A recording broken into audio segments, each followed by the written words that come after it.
ஓம் ஹல்லேலூயா, ஹல்லேலூயா. கர்த்தரும் இரட்சகரும் ஆகிய இயேசு கிறிஸ்துவின் இனிய நாமத்தினாலே உங்கள் அனைவரையும் வாழ்த்துகிறேன். நம்முடைய நினைவில் பைபிள் ஒரு வசனம் இருக்குல்ல, உங்கள் மனம் புதிதாகிறதுனாலே மறுரூபமாக தேவ ராஜ்யத்தை குறித்த காரியம் நமக்குள்ள ஊட்டப்படும் போதே நம்முடைய மனசு என்னாகும் தெரியுமா? புதிதாகும். கர்த்தருக்கு மகிமை உண்டாவதாக. இதையெல்லாம் நமக்கு போதிக்கிறவர் பரிசுத்த ஆவியானவர். அவருடைய ராஜ்யத்தை குறித்து 3 வருஷம் சீஷர்கள் கூட இருந்து கேட்டுவிட்டு இயேசு கிறிஸ்து எடுத்துக்கொள்ளப்படுவதற்கு முன்பதாக ஆமென் சீஷர்கள் கேட்குறாங்க, அந்த உங்களுடைய ராஜ்யம் எப்போ ஆண்டவரே வரும் அப்படின்னு கேட்கும்போது இயேசு சொல்லுவார், நீங்கள் வெயிட் பண்ணுங்க. எதுக்கு வெயிட் பண்ணுங்க அப்படின்னா, பரிசுத்த ஆவி உங்களிடத்தில் வரும் வரைக்கும் வெயிட் பண்ணுங்க. அவர் வருவார். அவர் தான் எல்லாவற்றையும் என்னுடையதிலிருந்து எடுத்து உங்களுக்கு தெரிவிப்பார், எல்லாவற்றையும் உங்களுக்கு போதிப்பார். ஆவியானவர் கிருபையாய் இந்த வேதத்தின் ரகசியங்களையும் மகத்துவங்களையும் தம்முடையவர்களுக்கு வெளிப்படுத்தி கொண்டே இருக்கிறார். கர்த்தர் இந்த நாட்களிலே இந்த காரியத்தை குறித்து அதிகமாய் அறிந்து கொள்வதற்கு கர்த்தர் நமக்கு கிருபை செய்வாராக. ஆமென். இன்னைக்கு ஒரு முக்கியமான இயேசு சொன்ன ஒரு உவமையை நாம் கேட்க போகிறோம், தியானிக்க போகிறோம். அதற்கு முன்பதாக இன்னைக்கு ஃபர்ஸ்ட் அந்த கிளாஸ்னால ஏன் அவர் உவமைகள் மூலமாய் பேசினார் என்பதை குறித்து ஒரு இன்ட்ரடக்ஷனா ஒரு சில காரியங்களை சொல்லிவிட்டு நான் வார்த்தைக்குள்ளே செல்லுவது. ஏன் அவர் உவமைகள் வழியாக பேசினார்? ஏன் உவமைகள் வழியாய் பேசினார்? முதலாவது, ஏன் அப்படி பேசினார்னா, அவரை குறித்த தீர்க்க தரிசன வார்த்தை நிறைவேறுவதற்காக. இயேசுவை குறித்த தீர்க்க தரிசன வார்த்தை ஏசாயா 6வது அதிகாரத்தின் 9-10 வசனங்கள்ல சொல்லப்பட்டிருக்கிறது. வாசிக்கலாம். ஏசாயா 6, 9, 10 வசனங்கள். அப்பொழுது அவர், நீ போய் இந்த ஜனங்களை நோக்கி, நீங்கள் காதார கேட்டும் உணராமலும் கண்ணார கண்டும் அறியாமலும் இருங்கள் என்று சொல். இந்த ஜனங்கள் தங்கள் கண்களினால் காணாமலும் தங்கள் காதுகளினால் கேளாமலும் தங்கள் இருதயத்தினால் உணர்ந்து குணப்படாமலும் நான் அவர்களை ஆரோக்கியமாக்காமலும் இருக்க நீ அவர்கள் இருதயத்தை கொழுத்ததாக்கி அவர்கள் காதுகளை மந்தப்படுத்தி அவர்கள் கண்களை மூடி போடு என்றார். ஒரு காரியம் தெளிவாய் தெரிகிறது. அவர் உவமையா சொல்ல காரணம் என்ன அப்படின்னா, ஒரு கூட்டத்துக்கு இது புரியவே கூடாது. புரியாது இல்ல, புரிய கூடாது. நீ போய் என்ன செய்யணுமா? அந்த ஜனத்தினுடைய 10வது வசனம், ஜனத்தினுடைய கண்களை நான் அவர்களை ஆரோக்கியமாக்காமலும் இருக்க, அவர்கள் கண்களினால் காணாமலும் தங்கள் காதுகளினால் கேளாமலும் தங்கள் இருதயத்தினால் உணர்ந்து குணப்படாமலும் நான் அவர்களை ஆரோக்கியமாக்காமல் இருக்க நீ அவர்கள் இருதயத்தை கொழுத்ததாக்கி அவர்கள் காதுகளை மந்தப்படுத்தி அவர்கள் கண்களை மூடி போடு என்றார். அப்போ ஒரு காரியம் நல்ல கவனமா கேட்கணும். நான் பிரசங்கம் போல சொல்ல மாட்டேன், அது பிரசங்கம் ஆயிரம் கொஞ்ச நேரத்துல. அப்போ ஒரு கூட்டத்துக்கு புரியவே கூடாதுட்டார். இந்த தீர்க்க தரிசன வார்த்தை தான் இயேசு எடுத்து சொல்லுவார். ஊமையை சொல்லுவார் பாருங்க. இயேசு ஊமையை எப்போ ஸ்டார்ட் பண்ணி சொல்லுவார்னா, மத்தேயு சுவிசேஷம் 13வது அதிகாரத்துல தான் அவர் ஊமையை ஸ்டார்ட் பண்றார். ஏன் அங்கிருந்து ஊமையை தொடங்குறாருன்னா இப்ப நான் அடுத்து சொல்ல வரேன்.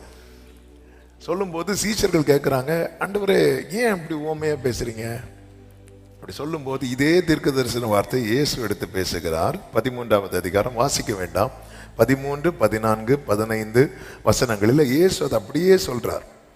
ஆமென். அவர்கள் கண்டும் காணாதவர்களும் கேட்டும் கேளாதவர்களாகவும் உணர்ந்து கொள்ளாதவர்களாகவும் இருக்கிறபடியால் நான் உவமைகளாக அவர்களோட பேசுகிறேன். ஏசாயா தீர்க்க தரிசனம் அவர்களிடத்தில் நிறைவேறுகிறது. அவர்களிடத்தில் இந்த வேட நல்ல கவனிங்க. தீர்க்க தரிசனம் கண்டிப்பா நிறைவேறும். ஒரு ஆமேன் சொல்லுங்க பார்க்கலாம். ஆனா அது யார்கிட்ட நிறைவேறுங்கிறது தான் மேட்ரு. அப்பம் புசித்தவன் குதிகாலை தூக்குவான் என்கிற தீர்க்க தரிசனம் கண்டிப்பாக நிறைவேறும். அது யாரு? பேதுருவா, யோவானா, யூதாசாங்கிறது மேட்ரு. இதான் மேட்ரு. இப்போ யூதாசை காட்டி கொடுப்பதற்காக தேவன் முன்னமே தெரிந்தெடுக்கவில்லை. யோவான் ஸ்நானனை அவருடைய சத்தமா இருப்பதற்கு முன்னமே தெரிந்தெடுத்தார்.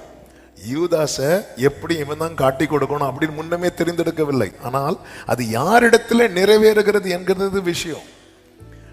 பழைய ஏற்பாட்டில் நல்ல ஆசீர்வாதமாய் தீர்க்க தரிசனம் நிறைவேறுகிற சம்பவங்களும் இருக்கிறது, வேதனையான தீர்க்க தரிசனம் நிறைவேறுகிற சம்பவம் இருக்கிறது. இந்த வேதனையான காரியம் இருக்குல்ல, அது நம்ம இடத்துல என்ன ஆயிடக்கூடாது, நிறைவேறக்கூடாது. ஏசாயா தீர்க்க தரிசனம் அவர்களிடத்தில் இப்பொழுது நிறைவேறுகிறன்னு சொல்லல, அவர்களிடத்தில். இந்த அவர்கள் யாரு? எதுக்கு அப்புறம் இவர் இந்த 13வது அதிகாரத்துல தான் உவமைகளாய் சொல்ல ஆரம்பிக்கிறார். நீங்க ஆண்டவராக இயேசு கிறிஸ்து 5வது அதிகாரம் எடுக்க 6, 7 அதிகாரத்துல நிறைய பிரீச் பண்ணுவார் பாருங்க. அங்க உவமையெல்லாம் வராது, அங்கெல்லாம் டைரக்டா சொல்லிட்டே இருக்கிறார். அதன் பிறகு மெசேஜ் முடிச்சு வரும்போது நிறைய அற்புதங்களை அவர் செய்து கொண்டே இருக்கிறார். ஒரு கட்டத்தில் அந்த பரிசேயர்கள் என்ன பண்ண ஆரம்பிக்கிறாங்கன்னா, இதுக்கு முந்தின அதிகாரத்தில் ஒரு சம்பவம் நடக்கிறது. என்ன சம்பவம் நடக்கிறது? கர்த்தருக்கு மகிமை உண்டாவதாக அதனுடைய 22வது வசனத்துல 12:22 அப்பொழுது பிசாசு பிடித்த குருட்டும் ஊமையுமான ஒருவன் அவரிடத்தில் கொண்டு வரப்பட்டான். ஆண்டவர் என்ன செய்கிறார் தெரியுமா? அவனை சொஸ்தமாக்கின போது அவன் பேசவும் காணவும் தக்கதாக அவனை சொஸ்தமாக்கினார். ஜனங்கள் எல்லாரும் ஆச்சரியப்பட்டு, இங்க இருந்தா பிரச்சனை ஸ்டார்ட் ஆகுது. ஜனங்கள் எல்லாரும் ஆச்சரியப்பட்டு தாவீதின் குமாரன் இவர்தானோ அப்படின்னு கேட்கிறாங்க. இப்படி கேட்டதும் பரிசேயர் அதை கண்டுல, அவர் செய்த அற்புதத்தை கண்டு என்று சொல்லவில்லை. இந்த ஜனங்க இப்ப என்ன ரேஞ்சுக்கு வராங்க தெரியுமா? இவர் தான் யாரு? தாவீதின் குமாரன் இவர் யாரு? கரெக்ட் தான், சூப்பரா சொல்றீங்க. நீங்க இப்படி சொன்னீங்கன்னா பைபிள் ஸ்டடி சீக்கிரம் முடிஞ்சிடும். ஆமென், கரெக்ட். அப்ப பைபிள் ஸ்டடி டீம் ரொம்ப குவாலிட்டியான டீமா இருக்கு. அப்ப தாவீதின் குமாரன் இவர் யாரு? மேசியா. இந்த பரிசேயர்களுக்கு எதை அக்செப்ட் பண்ண முடியல? ஆக்சுவலா இதெல்லாம் யாரு செய்வான்னு பழைய ஏற்பாடுல இருக்கு, மேசியா செய்வார்ன்னு இருக்கு. அப்போ இவங்களுக்கு என்ன தெரியுது? இவர் யாருதான், ஆனா இவங்களால இதை அக்செப்ட் பண்ண முடியாது. இவங்க அக்செப்ட் பண்ணா இவங்க ஸ்டாண்ட் போயிரும். அதான் கண்ணார கண்டு உணராது இருக்கிறார்கள், கேட்டு உணராது. அவங்களுக்கு தெரியுது. அப்போ இதை மாத்தணும். ஏன்னா பிசாசை துரத்துறாரு, அற்புதம் செய்யறாருன்னா இவங்க எதிர்பார்க்கிற மேசியா செய்கிற செயல். எனவேதான் இயேசு எருசலேம் வீதியில வரும்போது ஜனங்கள் எப்படி பாடினாங்க தெரியுமா? தாவீதின் குமாரனுக்கு ஓசன்னா, இவருக்காக எதிர்பார்த்திருந்தோம். இப்ப ஜனங்க இந்த மைண்ட் செட்ல இருந்து மாறணும். உடனே என்ன சொல்றாங்க பாருங்க, பரிசேயர் அதை கேட்டு, இவன் பிசாசுகளின் தலைவனாகிய பெயல்செபூலினாலே பிசாசுகளை துரத்துகிறானே அல்லாமல் மற்றபடி அல்ல அப்படின்னு சொல்லிட்டு அப்படி ஒரு ட்ராக்க மாத்துறாங்க. இது பிசாசுகளின் தலைவனாகிய பெயல்செபூலினாலே பிசாசுகளை துரத்துகிறான். இப்படி சொல்லும் போது வேதம் சொல்லுகிறது அடுத்த வசனத்துல, இயேசு அவர்கள் சொன்னதை கேட்டண்டல்ல, அவர்கள் சிந்தனைகளை அறிந்து சொல்றாரு. தனக்கு தானே விரோதமாய் பிரிந்திருக்கிற எந்த ராஜ்யமும் பாழாய் போகும். அடுத்த வசனம், சாத்தான் துரத்தினால் தனக்கு விரோதமாய் தானே பிரிவினை செய்கிறதா இருக்குமே. இது ஒரு சின்ன பிள்ளைக்குமே தெரியும். ஒரு நாடு தன்னோட யுத்தம் பண்ணாது, வேறொரு நாட்டோடு தான் யுத்தம் பண்ணும். சாத்தான் துரத்தப்படுறானா சாத்தானே துரத்துவானா? இல்ல, சாத்தான் தானே பிடிச்சிருக்கிறான். சாத்தான் துரத்தப்படுறான்னா அதுக்கு எதிரான அல்லது அதை விட மிஞ்சின ஒரு வல்லமை அங்கு வந்தாதான் இது நடக்கும்னு சாதாரண பிள்ளைக்கு கூட தெரியும். இது அறிவதற்கு PhD முடிக்க வேண்டிய அவசியம் கிடையாது. ஆனா இவங்களுக்கு நல்லா தெரியும், இது வேற வல்லமை, இது சாத்தான் பிசாசின் கட்டு இந்த போகுது. இவர் வரும்போது பிசாசு ஓடுதுன்னா பிசாசுக்கு எதிரான வல்லமை, பிசாசுக்கு எதிரான வல்லமைன்னு ஆட்டோமேட்டிக்கா யாருதான்? அது மேசியா தான். அப்படி நம்ம அக்செப்ட் பண்ணா இவரை எல்லாரும் யாரா பார்க்க ஆரம்பிச்சிருவாங்க தெரியுமா? மேசியாவை பார்க்க ஆரம்பிச்சிருவாங்க. அது வேண்டாம், அது சாத்தியமே இருக்கக்கூடாது. நம்ம என்ன பண்ணுவோம்? அப்படியே மாத்திருவோம். இது பிசாசை வச்சுதான் இவர் துரத்துறாரு. முடிஞ்சதா? ஆமென். ஆண்டவர் பார்த்தார். உன் வாழ்க்கையில நான் யாருன்னு தெரிஞ்சதுக்கு அப்புறமும் உன்னால என்ன அக்செப்ட் பண்ண முடியாத அளவுக்கு உன் இருதயத்தை கடினமாக்கிட்ட பாத்தியா, இனி உனக்கு எதுவுமே தெரியாது. ஆமென். அல்லேலூயா. அதாவது ஒரு சத்தியத்தை நாம் அறிந்த பிறகும் அதை ஏற்றுக்கொள்ள மனதில்லாதபடிக்கு நாம் நம்ம இருதயத்தை கடினமாக்கும் போது பரலோக ராஜ்யத்தின் ரகசியங்கள் நமக்கு மறைக்கப்படும். சத்தியத்தை அறிந்த பிறகும் அதை ஏற்றுக்கொள்வதற்கு மனதில்லாமல் நாம் நம் இருதயத்தை கடினமாக்கும் போது ராஜ்யத்தின் ரகசியங்கள் நமக்கு மறைக்கப்படும். அதன் பிறகுதான் இயேசு உவமைகள் வழியாய் பேச ஆரம்பிப்பார். அது வரைக்கும் அவர் உவமைகள் வழியாய் டச் பண்ணியிருக்கவே மாட்டார். அதன் பிறகுதான் இயேசு கிறிஸ்து 13வது அதிகாரம் 1வது வசனத்திலே சொல்லப்பட்டிருக்கிறது. இயேசு அன்றைய தினமே வீட்டிலிருந்து புறப்பட்டு போய் கடலோரத்திலே உட்கார்ந்தார். திரளான ஜனங்கள் அவரிடத்தில் கூடி வந்தபடியால் அவர் படவில் ஏறி உட்கார்ந்தார். ஜனங்கள் எல்லாரும் கரையிலே நின்றார்கள். அவர் அநேக விஷயங்களை உவமைகளாக அவர்களுக்கு சொன்னார் என்று சொல்லப்பட்டிருக்கிறது. அப்ப நல்ல கவனமா கேளுங்க. என் வாழ்க்கையில பரலோக ராஜ்யத்துக்கு அடுத்த காரியம் மறைபொருளாக மறைக்கப்பட்டதாக இருக்கிறதா அல்லது வெளிப்படுத்தப்படுகிறதா என்பது நாம் அறிந்து கொள்ள வேண்டும். ஆண்டவர் எரேமியா கிட்ட சொல்லும்போது சொல்லுவார், நான் இனியும் கல்ல என் பிரமாணத்தை எழுத மாட்டேன். இனி நான் என் பிரமாணத்தை எங்க தான் எழுதுவேன் தெரியுமா? உள்ளத்துல எழுதுவேன். அதன் அர்த்தம் என்ன? அதன் அர்த்தம் என்ன? நான் ஆல்ரெடி கல்லுல எழுதிட்டேன். கல்லுல யாருக்கு எழுதி கொடுத்தார் சொல்லுங்க பாப்போம்? சூப்பர், மோசைக்கு. அப்போ இனி அவர் எதுல எழுத விரும்பல? கல்ல எழுத விரும்பல. அப்ப அவர் எங்க எழுத விரும்புறாரு? உள்ளத்துல. அப்ப உள்ளத்துல எழுத வரும்போது உள்ளம் எப்படி இருக்கக்கூடாது? கல்லா இருக்கக்கூடாது. இனி அவர் எதுல எழுத மாட்டேங்கிற புதிய உடன்படிக்கை பிரமாணம் எதுல எழுதப்படும் தெரியுமா? உள்ளத்துல. பழைய உடன்படிக்கையில பிரமாணம் எங்க எழுதி கொடுக்கப்பட்டது? கல்லுல. இனி அவர் எதுல எழுத விரும்பல? கல்லுல எழுத விரும்பல. ஆனா அவர் எங்க எழுத விரும்புறாரு? உள்ளத்துல. அப்ப உள்ளத்துல எழுத வரும்போது அங்க என்ன இருக்கக்கூடாது? அங்க கல் இருக்கக்கூடாது. அவர் இனி எழுத மாட்டார். அப்போ ஆண்டவரே நிறைய எழுதணும்னு ஆசை, என் இருதயம் இன்னும் கல்லா இருக்குமானால் அவர் எழுதவே மாட்டார். எழுதவே மாட்டார். கூட நீங்க 3.5 வருஷம் இயேசு பிரீச் பண்ணும்போது அவ்வளவு பரிசேயர்களும் உண்டு. ஆனா ஒருத்தருக்கு கூட அவர் யாருன்னு கடைசி வரை தெரியாமலே போயிட்டு இயேசுவினுடைய எல்லா சர்மனையும் அவங்க அட்டன் பண்ணாங்க. ரொம்ப ஆச்சரியமா இருக்கும். அவர் எந்த மீட்டிங் போனாலும் வந்து உட்கார்ந்துருவாங்க. ஆனா கடைசி வரை அவர்களுக்கு இவர் யார் என்று வெளிப்படுத்தப்படாமலே போயிட்டு, நான் வாழ்க்கை ஃபுல்லா மீட்டிங் அட்டன் பண்ணி பைபிள் படிச்சு நான் செர்மன் கேட்டோம், எனக்கு பரலோக ராஜ்யத்துக்கு அடுத்த காரியம் எனக்கு வெளிப்படுத்தப்படாமல் மறைபொருளாவே இருக்கும் என்றால் நாம் என்னை விட பரிதபிக்கப்பட்டவன் வேற யாருமே இருக்க முடியாது. உண்மைகளாய் சொல்வதற்கு காரணம், ஒரு கூட்டத்துக்கு அது தெரியக்கூடாது என்பதுல அவர் ரொம்ப வைராக்கியமா இருக்கிறார். இவங்களுக்கு தெரியவே கூடாது. இரண்டாவது, அவர் ஊமைகளாய் சொல்ல காரணம் என்ன தெரியுமா?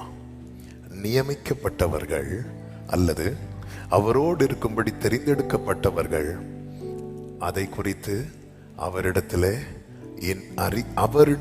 அறிந்து கொள்வதற்காக. மார்க்கு சுவிசேஷம் 4வது அதிகாரம் 10வது வசனத்தை வாசிக்க கேட்கலாம்.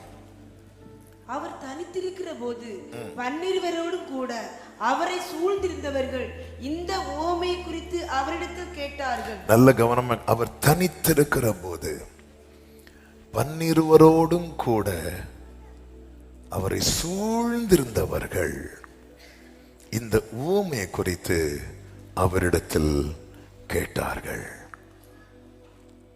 ஆமென். ஆண்டவர் உவமையா சொல்லிட்டார்ல. ஒரு சின்ன கூட்டம் வந்து அவர்கிட்ட கேட்கிறாங்க. அந்த சின்ன கூட்டத்துக்கு அதை வெளிப்படுத்த அவர் சித்தமாக இருக்கிறார். அவர் தனித்திருக்கும் போது. அப்ப என்கிட்ட ஒரு காரியத்தை சொல்லிட்டு போயிட்டார், எனக்கு புரிய மாட்டேங்குது, எனக்கு புரியாதுன்னு அவருக்கு நல்லாவே தெரியும். அப்ப அவர் என்கிட்ட என்ன எதிர்பார்க்கிறாருன்னா, நான் போய் அவர்கிட்ட இதை கேட்கணும். இந்த தானியேலுக்கு நிறைய தரிசனங்கள் சொப்பனங்கள்லாம் காண்பிக்கப்பட்டதல்லவா? அதுல ஒரு வார்த்தை இருக்கும் பாருங்க, அந்த ரெஃபரன்ஸ் எடுத்தா சொல்றேன். தானியேலின் புஸ்தகம் 8வது அதிகாரம் என்று நினைக்கிறேன். அதனுடைய 8 அதனுடைய 15, 16 நான் வாசிக்கிறேன் பாருங்கள். தானியேல் ஆகிய நான் இந்த தரிசனத்தை கண்டு, அடுத்த வார்த்தை கவனிங்க, அதன் பொருளை அறிய வகை தேடுகையில் இதோ மனுஷ சாயலான ஒருவன் எனக்கு எதிரே நின்றான். அன்றியும் கேப்ரியேலே, இவனுக்கு தரிசனத்தை விளங்க பண்ணென்று ஊலாயின் மத்தியிலே கூப்பிட்டு சொல்லுகிற ஒரு மனுஷ சத்தத்தையும் கேட்டேன். அப்பொழுது அவன் நான் நின்ற இடத்துக்கு வந்தான். ஒரு தரிசனம் காண்பிக்கப்படுகிறது. காண்பிக்கப்பட்டதும் அவன் அடுத்து என்ன பண்றான்னா, அதன் பொருளை அறிய வகை தேடுகிறான். நம்ம வேதத்தை படிக்கிறோம் பாருங்க, நிறைய காரியம் நமக்கு புரியுமான்னு கேட்டா உண்மையிலே புரியாது. அந்த புரியாத போது நாம் அதை அறிந்து கொள்வதற்கு என்ன செய்கிறோம் என்பதை கர்த்தர் கவனிக்கிறார். அவர் உவமையா சொன்னதின் காரணமே, மீட்டிங் எல்லாம் முடிஞ்சதுக்கு அப்புறம் அவர் கூட இருக்கிறவங்க, அவரோடு அவருடைய சீஷர்களும் அவர்களோடு அவரை சூழ்ந்திருக்கிற, எனக்கு அந்த வேர்டு ரொம்ப பிடிக்கும், சூழ்ந்திருக்கிற. அதனாலதான் மார்க் சுவிசேஷத்துல எடுத்தேன். மத்தேயு சுவிசேஷத்துல இந்த இதெல்லாம் சொல்லி முடிச்சதும் சீஷர்கள் வந்து கேட்பாங்க, ஏன் ஊமைகளா பேசுறீங்க அப்படின்னு சொல்லுவாங்க. மார்க் சுவிசேஷத்துல இருக்கும், இதை எங்களுக்கு இந்த ஊமையை குறித்து அவரிடத்தில் கேட்டார்கள் என்று சொல்லப்பட்டிருக்கும். அரிய வகை தேடணும். ஆண்டவர் வந்து அது வந்து ஒரு ஊமையா கொடுத்துட்டாரு. எத்தனையோ ஜனங்க கேட்டாங்க, கேட்ட யாருமே அதை அறிய வகை தேடல. இந்த பரிசேயர் வந்து அதை அறிய வகை தேடினாங்களா? இல்லை. ஆனா அவருடையவர்கள், நியமிக்கப்பட்டவர்கள், அதை குறித்து அவரிடத்துல அதிகமாக கேட்கும்படி மத்தேயு 13 அதனுடைய 11வது வசனத்திலே ஆண்டவர் சொல்லுவார், அவர்களுக்கு அவர் பிரதியுத்தரமாக, பரலோக ராஜ்யத்தின் ரகசியங்களை அறியும்படி உங்களுக்கு அருளப்பட்டது, அவர்களுக்கோ. கைகளை உயர்த்தி ஒரு ஆமென் சொல்லுங்க பார்க்கலாம். அவன் இந்த நாளிலே இப்படி ஒரு காரியத்தை நாம் அறிய கேட்க கர்த்தர் நமக்கு பாராட்டின கிருபைகளுக்காக ஸ்தோத்திரம். ஹல்லேலூயா. ஃபர்ஸ்ட் பாட்டு சத்திய வேதம் தானே பாடினது. இந்த சத்திய வேதம் அந்த பாட்டு பாடினாங்க. ஆமென். ஹல்லேலூயா. பேதைகளிடம் ஞானம் அருளும் வேத வசனம் மேன்மை தரும். பேதைகளிடம் ஞானம் அருளும் வேத புத்தகம் மேன்மை தரும். பேதைகளிடம் ஞானம் வேத புத்தகம் மேன்மை தரும். இரவும் பகலும் இதன் தியானம் இனிமை தங்கும் தனிமையிலோ. இரவும்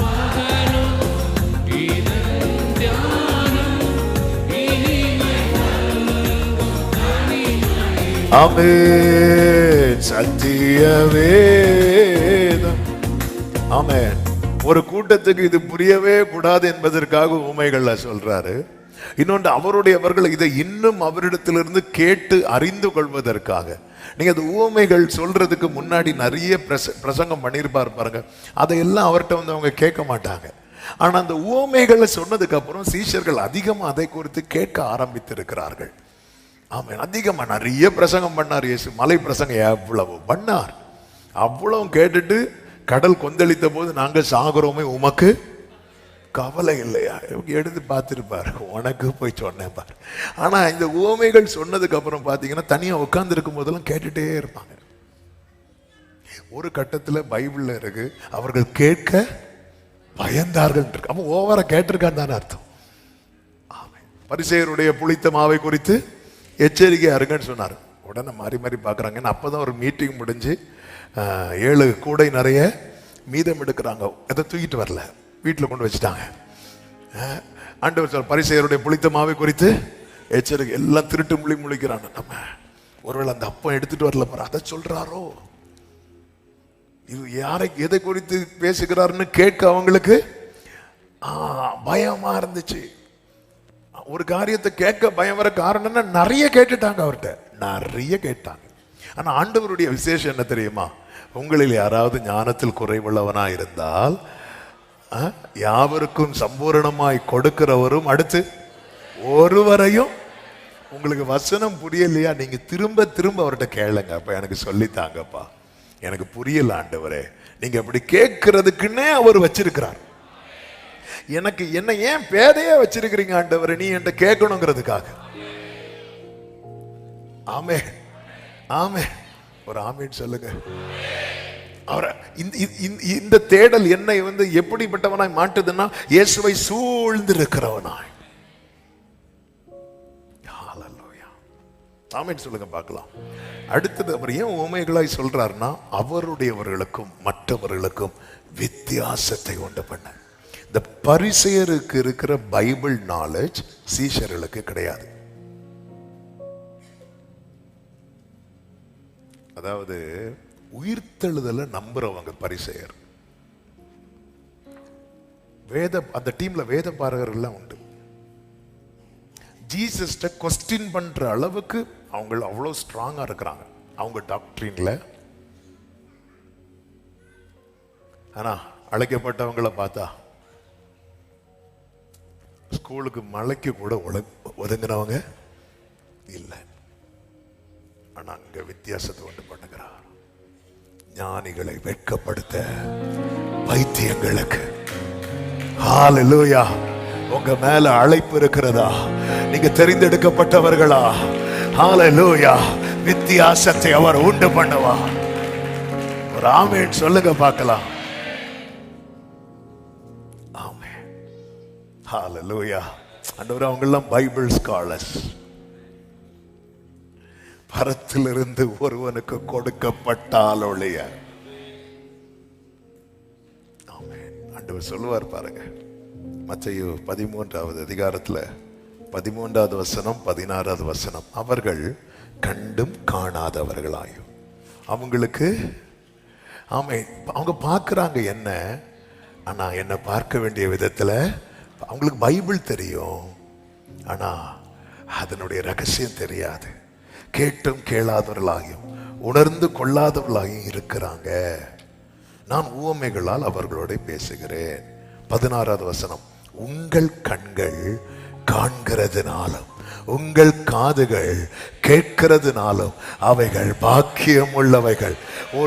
ஒரு பிரசங்கம் கேட்கும் போது அது நடுவில் உங்களுக்கான ரேமாவை உங்க காது கேட்குதுன்னா நீங்க பாக்கியம் உள்ளவர்கள். ஆமே. நீங்க பைபிள் பார்க்கும் போது நீங்க அதுல ஜீசஸ பார்த்துட்டீங்கன்னா, ஆமே, அந்த வித்தியாசத்தை கர்த்தர் உண்டு பண்ணுவார். அதனாலதான் வேத ஆலோசனை சங்கத்துக்கு முன்பதாக பேதுரு யோவானை கொண்டு போய் நிறுத்துறாங்க.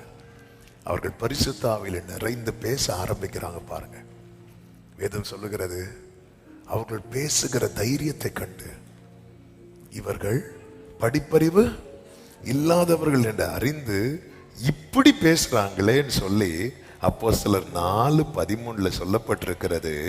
பேதுருவும் யோவானும் பேசுகிற தைரியத்தை அவர்கள் கண்டு அவர்கள் படிப்பறியாதவர்கள் என்றும் பேதமை உள்ளவர்கள் என்றும் அறிந்தபடியினால் ஆச்சரியப்பட்டு ஒரு காரியத்தை அவங்க புரிந்து கொண்டாங்க. அவர்கள் இயேசுவுடனே கூட இருந்தவர்கள் என்றும் அறிந்து கொண்டார்கள். ஒரு ஆமென் சொல்லுங்க பார்க்கலாம். இவங்க யாரு? இவங்க இந்த பைபிள் காலேஜில் படிச்சுட்டு வந்தவங்க. இவங்க யாரு? இவங்க இத்தனை டிகிரி முடிச்சவங்க. இப்படி அறிந்து கொள்வதை விட இவங்க யாரு தெரியுமா? இவர்கள் இயேசுவுடனே கூட இருந்தவர்கள். ஆமென் சொல்லுங்க பார்க்கலாம். ஆமென். அடுத்து உவமைகளை எதுக்கு சொல்றாரு அப்படின்னா, அவர் உவமையை ஸ்டார்ட் பண்ணும்போது எப்படி தெரியுமா ஸ்டார்ட் பண்ணுவார்? கேளுங்கள் அப்படிம்பார். லிசன் கேர்ஃபுல்லி அப்படிம்பார். கேளு. சரி, நம்ம ஒருத்தர்கள்ட்ட பேசிட்டே இருப்போம் தெரியுமா? நிறைய பேசிட்டு இருக்கும் போது நிறைய காரியம் அவங்க கவனிப்பாங்களா கவனிக்க மாட்டாங்களா தெரியாது. ஆனா முக்கியமான விஷயம் சொல்லும் போது என்ன தெரியுமா சொல்லுவோம்? கேளுங்க அப்படின்னு. கேளுங்க. ஜனங்களுடைய பரலோக ராஜ்யத்தை குறித்து பேசும்போது ஊமைகளை சொல்றதுக்கு இன்னொரு முக்கியமான ரீசன் என்ன அப்படின்னா, அவருடைய கவனத்தை அவரிடமாக இழுக்க. கவனத்தை அவரிடமாக இழுக்க. இது சும்மா கேட்டு விடுற காரியம் கிடையாது. இதுதான் நம்முடைய வாழ்க்கையே. கவனத்தை அவரிடமா திருப்ப. 5வது, பரலோக ராஜ்யத்தின் முக்கியத்துவத்தை ஜனங்கள் அறிந்து கொள்ள. அவருடைய ஊமைகள்ல கிங்டம், பரலோக ராஜ்யத்தினுடைய காரியங்கள் எல்லாம் இருக்கும். ஒன்று, ராஜ்யத்தின் நிலை, ஸ்டேட்டஸ் ஆஃப் த கிங்டம். 2, ராஜ்யத்தின் வேல்யூ. அதாவது பரலோகம் மதிக்கிற சில காரியங்கள் உண்டு. மனுஷனுக்கு மேன்மையாய் தோன்றுகிறதெல்லாம் தேவனுக்கு பார்வையில் எப்படி இருக்குன்னு பைபிள் இருக்கு தெரியுமா? அருவருப்பா இருக்கிறது. அப்ப பரலோகம் எதை மதிக்குது, அது எதை வேல்யூ பண்ணுது? 3, கேரக்டர், சுபாவம். இந்த பரலோக ராஜ்யத்துக்குள்ளே இருக்கிறவர்களுடைய சுபாவம், அல்லது பரலோக ராஜ்யம் உங்களுக்குள்ளே இருக்குன்னு சொல்றாருல, அந்த கிங்டம் மைண்ட் செட்டோட வாழுகிறவனுடைய கேரக்டர் எப்படி இருக்கும்? 4வது, ரெஸ்பான்சிபிலிட்டி, பொறுப்பு. நம்ம எல்லாருக்குமே பொறுப்பு இருக்கிறது. இதை கர்த்தர் ஊமைகள்ல சொல்றார். 5வது, ப்ரிப்பரேஷன், ஆயத்தம். மணவாளன் வருகிறதற்கு எப்போ வருவாருன்னு தெரியாது. நம்ம எப்படி இருக்கணும் தெரியுமா? ஆயத்தமா இருக்கணும். இந்த காரியங்கள் எல்லாம் புரிந்து கொள்ளணும். நீ ராஜ்யத்தினுடைய நிலையை, நீ இப்போ நாம் வாழ்கிற இந்த பூமிக்குரிய நிலைக்கும் பரலோகத்தின் நிலைக்கும் சம்பந்தமே கிடையாது. அதை நீ புரிஞ்சுக்கணும். அப்பதான் நிக்க முடியும். இல்லைன்னு நிக்க முடியாது, பின்வாங்கி போயிடுவாங்க. நிறைய சீஷர்கள் பின்வாங்கி போனாங்க. ஏன்னா அந்த பிரின்சிபலே அவங்களுக்கு புரிந்து கொள்ள முடியாததுனால. 2வது, அது எது பரலோக ராஜ்யம் எதை வேல்யூ பண்ணுதுங்கிறது உனக்கு தெரியணும். அப்பதான் அதை நம்ம இன்க்ரீஸ் பண்ண பார்ப்போம். எதை கூட்டுது? ஆமென். அதாவது ரோமர்கள் என்ன பண்ணுவாங்கன்னா திடீர்னு அடிச்சிருவாங்க பாருங்க. யூதர்களை ஆண்டு கொண்டிருந்தார்கள். அதே போல பலவந்தம் பண்ணுவாங்க. அதாவது அதை எப்படி சொல்றாங்க அப்படின்னா, ரோமன் சோல்ஜர்ஸ் இருக்காங்களா, அவங்களுக்குன்னு ஒரு குறிப்பிட்ட சேலரி தான் கொடுப்பாங்க. அந்த சேலரியை வச்சு நிறைய காரியம் அவங்களுக்கு செய்ய முடியாது. ஆனால் கவர்மெண்ட் நிறைய சலுகை கொடுக்கும். அதில் ஒரு சலுகை என்ன அப்படின்னா, கடையிலேருந்து பொருள் வாங்கிட்டு அதை அவன் வீட்டுக்கு கொண்டு போகிறதுக்கு யாராவது ஒரு யூதனை பயன்படுத்தலாம். அதுக்குன்னு ஒரு சில ரூல்ஸ் வச்சிருக்கிறான். ஒரு மைல் தூரம் வரை அவனை யூஸ் பண்ணலாம். 1 மைல் தூரம் வரை அவனை யூஸ் பண்ணிட்டு அதுக்கப்புறம் இன்னொரு யூதனை நீ யூஸ் பண்ணிக்கலாம். அப்போ அந்த இடத்துல உன்னுடைய இன்னொரு ஆளை காசு கொடுத்து உன்னுடைய லக்கேஜ் எல்லாம் தூக்கிட்டு போக வைக்கிறதுக்கு இதை நீ என்ன பண்ணலாம், யூஸ் பண்ணலாம். இவங்க இப்படி நிறைய யூஸ் பண்ணுவாங்க. அதில் ஒன்று தான், இயேசு சிலுவையை சுமந்துட்டு போகும்போது ஒரு சீமோன் என்கிற அது எந்த ஊருக்காரன், ஆமாம், அவனை யூஸ் பண்ணாங்க பாருங்க. இது அவங்க சுபாவம். அது ஒருத்தனை தனக்கு அடிமையை யூஸ் பண்ண நினைச்சிரு. ஏன்னா அவங்க ஆளுகை இல்லை அது. இப்போ ஜீசஸ் சொல்றாரு, ஒருவன் உங்களை 1 மைல் தூரம் நடக்க பலவந்தம் பண்ணினான், சொல்லுங்க ஆண்டவர், அடுத்து நம்ம என்ன செய்யணும்? 2 மைல் தூரம் போ. இதை நம்மளால அக்செப்ட் பண்ண முடியுமா? ஆமென். ஒரு கண்ணத்துல அடிச்சானா இவங்கெல்லாம் வெயிட் பண்ணிட்டு இருப்பாங்க. அடுத்து அவர் மேசியா அவருடைய கிங்டம் வரும்பாரு. அவருடைய ராஜ்யம் வந்ததுக்கு அப்புறம் என்னை அடிச்சவனெல்லாம் நான் லிஸ்ட் போட்டு தூக்குறானா இல்லையா பாருன்னு சொல்லும்போது, நான் உங்களுக்கு சொல்லுகிறேன், ஒருவன் உங்களை ஒரு கண்ணத்தில் அடித்தால், சொல்லுங்க ஆண்டவரே, அவர் மறு கண்ணத்தையும் காட்டு. யாருக்கு கண்ணும்? உன் கண்ணன் தான். ஆமென். மறு கண்ணத்தையும். இது நம்மளால இது புரிந்து கொள்ளணும். இதைதான் அவர் டீச் பண்ணிட்டே இருக்கிறார். டீச் பண்ண ஃபுல்லா கொஞ்சம் கொஞ்சமா ஃபீட் பண்ணி 3 வருஷம் சீஷர்களுக்கு ஃபீட் பண்ணிட்டு அதுக்கப்புறம் வெயிட் பண்ண வைக்கிறார். அதுக்கப்புறம் ஆவியானவர் இறங்கின போது என்னென்ன அவங்க கேட்டாங்களோ அதெல்லாம் அவங்கள்ட்ட வெளிப்பட ஆரம்பிக்குது. ஆமென் சொல்லுங்க பார்க்கலாம். கர்த்தருக்கு மகிமை உண்டாவதாக. இயேசு சொன்ன உவமைகள்ல முதல் உவமை என்ன சொல்லுங்க பார்க்கலாம். கரெக்ட் தான், சொல்லுங்க. டைட்டில் பார்த்துருப்பீங்கன்னு நினைக்கிறேன். பார்க்கலையா? ஆமா, சத்தம். நீங்க சொல்ல விதையெல்லாம் பறவை கொத்திட்டு போனது மாதிரி இருக்கு. ஹல்லேலூயா. இயேசு சொன்ன உவமைகள்ல ஃபர்ஸ்ட் சொன்னது என்ன தெரியுமா? விதைக்கிற ஒருவன் விதைக்க புறப்பட்டான். அப்போ இதுக்கு அவர் ரொம்ப முக்கியத்துவம் கொடுக்கிறார். நான் ஏற்கனவே சொன்னது போல மத்தேயு, மார்க்கு, லூக்கா சுவிசேஷங்கள்ல உவமைகள் இருக்கிறது. ஆனா இந்த 1-2 உவமை மட்டும் எல்லாத்துலயும் வரும். அதுல இந்த உவமை 3 சுவிசேஷத்திலையும் வரும். ரெஃபரன்ஸ் சொல்லி விடுகிறேன். மத்தேயு 13வது அதிகாரம் 4 முதல் 23 வரை உள்ள வசனங்கள். மார்க்கு 4வது அதிகாரம் 3 முதல் 20 வரை உள்ள வசனங்கள். லூக்கா 8வது அதிகாரம் 4 முதல் 15 வரையுள்ள வசனங்கள். இந்த இந்த இந்த உவமையினுடைய முக்கியத்துவம் என்ன அப்படின்னா, இதுதான் உவமைகள்ல ஃபர்ஸ்ட், வெரி ஃபர்ஸ்ட். ஆமென். அது மட்டும் இல்ல, 3 சுவிசேஷத்திலும் இது சொல்லப்பட்டிருக்கிறது. இதுல அது மட்டும் இல்ல, இதுக்கு நம்ம புதிய வியாக்கியானம் போற்ற கூடாதுன்னு அவரே டீடைலா சொல்லிட்டார். ஆமென். ஹல்லேலூயா. எல்லா உவமைக்கும் அவர் டீடைல் 1-2க்கு மட்டும் சொல்லுவாரு. இல்லைன்னா நம்ம இஷ்டத்துக்கு அடிச்சு விடுவோம். ஆண்டவர் சொன்னது போல 4 நிலத்தை வாங்கி போட்டிருப்போம். இந்த ஆண்டவர் சொன்னார் 4, நம்ம புது புது அவருக்கு தெரியும். ஏன்னா ஃபர்ஸ்ட் உவமை இல்ல, முதல் உவமை இல்ல. ஆமென். அதனால நம்ம புதுசா ஒரு வெளிப்பாடுன்னு சொல்லி கொண்டு வந்து உள்ள பாடு இல்லாம ஆகி, அதனால அது தெரிஞ்சு இயேசுவே அதுக்கு எக்ஸ்பிளனேஷன் கொடுக்கிறார். இனி எல்லாத்தையும் உள்ள கொண்டு வந்து என்ன பண்ண முடியாது, டீடைலா. ஆமென்.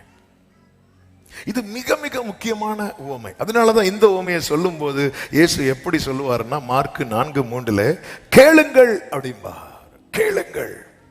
விதைக்கிறவன் ஒருவன் விதைக்க புறப்பட்ட. கேட்கணும், எல்லாரும் கேட்கணும், இத எல்லாரும் கேட்கணும். கேளுங்கள். விதைக்கிற ஒருவன் விதைக்க புறப்பட்டான். கேளுங்கள். விதைக்கிறவன் ஒருவன் விதைக்க. இது நம்ம கண்டிப்பா படிக்க வேண்டிய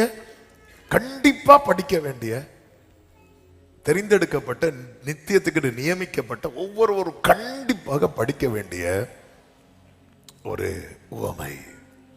அது அநேக விஷயங்களை சொல்லிட்டு இருக்கும் போது, பேசிட்டே இருக்கும்போது திடீர்னு கேளுங்க அப்படின்னு. சிலர் பார்த்துருக்கீங்களா, இங்கிருந்து ப்ரீச் பண்ணிட்டு இருக்கும் போது சிலர் அப்படி தூங்குறது மாதிரி இருக்கும், அப்படி இருக்கும். உடனே ஹல்லேலூயா சொல்லுங்க அப்படி இப்படின்னு ஏதாவது ஒண்ணு. ஆமென். எதுக்கு அப்படின்னு, அடுத்து நம்ம என்ன மேட்டர் சொல்ல போறோம், ஏதோ ஒரு முக்கியமான விஷயம் சொல்ல போறோம். திடீர்னு ஒரு முக்கியமான செய்தி போடுவாங்க பாருங்க நியூஸ் சேனல்ல. அப்படி இருக்கும்போது ஒரு பயங்கரமான மியூசிக்கோட வரும். Flash news, flash news, flash news. எதுக்கு அப்படின்னா, இதை நீ எல்லாரும் கவனிக்கணும். கேளுங்கள். இவர் சும்மா அப்படி பேச்சு வாக்கில் அப்படி சொல்லிட்டு போகல, கேளுங்கள் அப்படிங்கிறார். சொல்லிட்டு ஆண்டவர் இந்த உவமையை சொல்லுகிறார். 3 சுவிசேஷத்திலே இது சொல்லப்பட்டிருக்கிறது. ஆண்டவர் சொல்றார், விதைக்கிற ஒருவன் விதைக்க புறப்பட்டான். சில விதைகள் வழி அருகே விழுந்தன, சில விதைகள் கற்பாறை உள்ள இடத்துல விழுந்தது, சில விதைகள் முள்ளுள்ள நிலத்தில் விழுந்தது, சில விதைகள் நல்ல நிலம். அப்ப 4 ஏரியாவை கத்த சொல்றார். 4 நிலம். 1 வழி அருகே, த பாத். 2 கற்பாறை நிலம், ராக்கி சாயில். 3வது முள்ளுள்ள நிலம், thorny soil. 4வது நல்ல நிலம், குட் சாயில். இந்த 4ஐயும் வச்சுதான் ஆண்டவர் பேசுறார். விதை என்பது வசனம், நிலம் என்பது நம்முடைய இருதயம். இந்த 3 சுவிசேஷத்தில் உள்ள வசனங்களை வைத்து நாம் இதை பார்க்க போகிறோம். ஆமென். கர்த்தர் நம்மோடு கூட பேசுவாராக. முதலாவது வழி அருகே. இது ரொம்ப முக்கியமானது, ரொம்ப முக்கியமானது. இத தாண்டினதுக்கு அப்புறம் தான் அடுத்தது கற்பாறையே இருக்கு. ஒவ்வொன்றிலும் கர்த்தர் காண்பித்த வெளிச்சத்தை மட்டும் உங்களுக்கு சொல்லுகிறேன். நமக்கு ஒவ்வொன்றும் ரொம்ப எக்ஸ்பிளைன் பண்ணா டைம் இருக்காது. இப்பவே டைம் ஆயிட்டு. ஆமென். நீங்க பார்க்க வேண்டாம். மத்தேயு 13:4 கர்த்தர், நானே வாசிக்கிறேன் டைம் இல்லாததுனால. 13:4 ஆண்டவர் சொல்றார், அவன் விதைக்கையில் சில விதை வழி அருகே விழுந்தது, பறவைகள் வந்து அதை பட்சித்து போட்டது. லூக்கா 8:5 இது எப்படி சொல்லப்பட்டிருக்கோன்னா, விதைக்கிறவன் ஒருவன் விதையை விதைக்க புறப்பட்டான். அவன் விதைக்கையில் சில விதை வழியருகே விழுந்து மிதி உண்டது. அந்த வேர்டை நீங்க கவனிக்கணும். அதுக்காக தான் இன்னொரு ரெஃபரன்ஸ் வாசிக்கிறேன். மிதி உண்டது. ஆகாயத்து பறவைகள் வந்து அதை பட்சித்து போட்டது. நம்ம ஒன்ன மிதிக்கிறோம்னா அது என்ன சொல்லுவாங்க? இப்போ பிள்ளைங்க படிக்கிற புக் வச்சிருப்பாங்க, காலு கிட்ட வச்சிருப்பாங்கன்னு வைங்களேன், என்ன தெரியுமா சொல்லுவாங்க? அதை தூக்கி எங்க வை? மேல வை. காலு கிட்ட வச்சா அது பார்க்குற பார்வைக்கு எப்படி இருக்கும் தெரியுமா? அவன் அந்த புக்கை என்ன பண்ணல, மதிக்கல. இந்த கால் ஆட்டாதேன்னு சொல்லுவாங்க தெரியுமா? எதுக்கு தெரியுமா? பேய் வர்றதுக்கு இல்லை. அந்த காலத்துல பாட்டி வெத்தலை கோலாம்பிய கீழே வச்சிருப்பாங்க. இவங்க கால் ஆட்டி ஆட்டி அதை என்ன பண்ணிடுவாங்க? தட்டி போட்டுருவாங்க. அதனால பாட்டி முன்னோர் சொன்னார்கள் காலாட்டக்கூடாதுன்னு. அது காலாட்ட சொன்னதுக்கு ரீசன் வேற. சில விதைகள் மிதி உண்டது. ஆகாயத்து பறவைகள் வந்து அதை பட்சித்தது. சொல்லிட்டு அதுக்கு ஒரு எக்ஸ்பிளனேஷன் கொடுக்கிறார் பாருங்க. லூக்கா 8:12 வழியருகே விதைக்கப்பட்டவர்கள் வசனத்தை கேட்கிறவர்களாயிருக்கிறார்கள். அவர்கள் விசுவாசித்து ரட்சிக்கப்படாதபடிக்கு பிசாசானவன் வந்து, அந்த வேர்டை நோட் பண்ணிக்கோங்க, அவ்வசனத்தை அவர்கள் இருதயத்திலிருந்து எடுத்து போடுகிறான். அப்ப ஒரு காரியம் இதுல கன்ஃபார்ம் ஆயிட்டு. என்ன கன்ஃபார்ம் ஆயிட்டு? வசனம் விதைக்கப்பட்டா யார் வருவா? உங்க லைஃப்ல பிசாசு வரான்னா புரிஞ்சுக்கோங்க, உங்களுக்குள்ள வசனம் விதைக்கப்பட்டிருக்கு. பிசாசின் போராட்டம் வருதுன்னா புரிஞ்சுக்கோங்க, உங்களுக்குள்ள வசனம் விதைக்கப்பட்டிருக்கிறது. ஆகாயத்து பறவைகள், இங்கே ஆகாயத்து பறவைகள் என்று யாரை குறித்து மென்ஷன் பண்ணப்பட்டிருக்கிறது என்று இயேசுவே சொல்லிட்டார், பிசாசானவன். அதனாலதான் நீங்க நல்லா கவனிச்சிருக்கிறீங்களா? உங்க லைஃப்ல நிறைய வசனம் கேட்டு நீங்க ஏதோ ஒண்ணு உங்களுக்கு செய்ய சர்ச்சில் வச்சு ஏதோ ஒண்ணு செய்யறது போல இருக்கும்.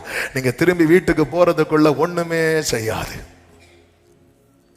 அப்போ வசனம் விதைக்கப்படுற இடத்துல யாரும் வர்றதுக்கு வாய்ப்பு யாரும் வர்றதுக்கு வாய்ப்பு இல்லை. யாரும் வருவான் தெரியுமா? பிசாசு. அதனாலதான் ஆண்டவர் ஆபிரகாமுடைய 86வது வயசுல ஆபிரகாம்கிட்ட சொல்லுவாரு, வானத்து நட்சத்திரத்தை போல உன் சந்ததி இருக்கும் என்று. பின்னும் கர்த்தர் சொல்லுவார், 15வது அதிகாரம் 7 முதல் பாருங்க, அதுல சொல்லுவார், இதை நீ சுதந்திரித்துக் கொள்வேன். உடனே ஆபிரகாம் சொல்லுவார், நான் இதை எதனால் அறிவேன்? அப்படி சொல்லும் போது ஆண்டவர் சொல்வார், 3 வயது கிடாரியையும் 3 வயது வெள்ளாட்டையும் 3 வயது ஆட்டுக்கடாவையும் ஒரு காட்டுப்புறாவையும் புறா குஞ்சையும் என்னிடத்தில் கொண்டு வா என்றார். அவன் அவைகள் எல்லாவற்றையும் அவரிடத்தில் கொண்டு வந்து அவைகளை நடுவாக துண்டித்து துண்டங்களை ஒன்றொன்றுக்கு எதிராக வைத்தான். பட்சிகளை அவன் துண்டிக்கவில்லை. இப்போ இது ஆல்ரெடி ஒரு செர்மன்ல நம்ம டீட்டெயிலா பார்த்ததுனால நான் ரொம்ப எக்ஸ்பிளைன் பண்ணல. இப்போ உடன்படிக்கை பண்ணணும். அந்த காலத்தில் உடன்படிக்கையின் அடையாளம் என்னன்னா, ஒரு மிருகத்தை பலி செலுத்தி 2ஆ பிரிப்பாங்க. அது நடுவில் உடன்படிக்கை பண்றவங்க கடந்து போகணும்.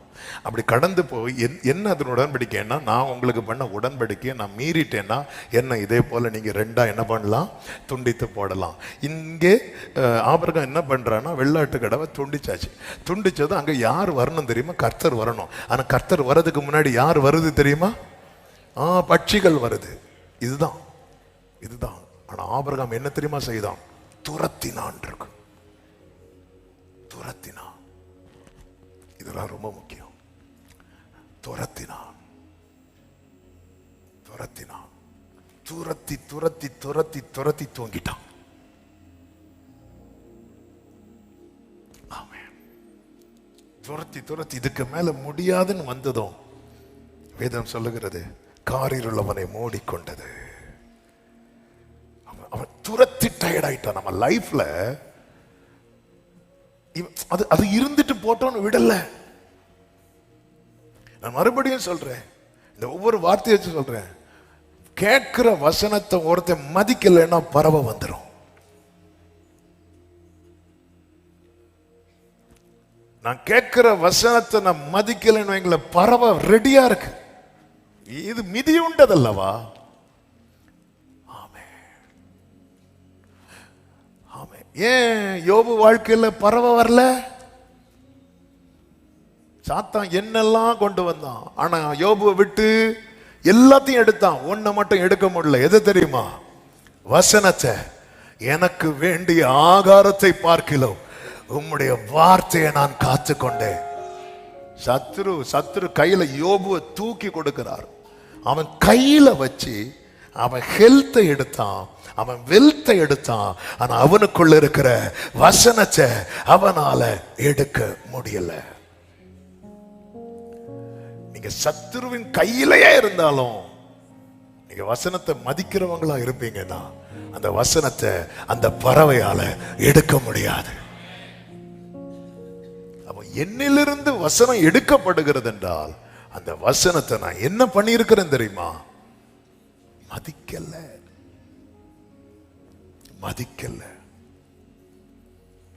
நான் மதிக்கல. என் வாழ்க்கை வழி அருகே நிலமா இருக்குதா? என் வாழ்க்கையில் ஆகாயத்து பறவைகள் வருகிறதா?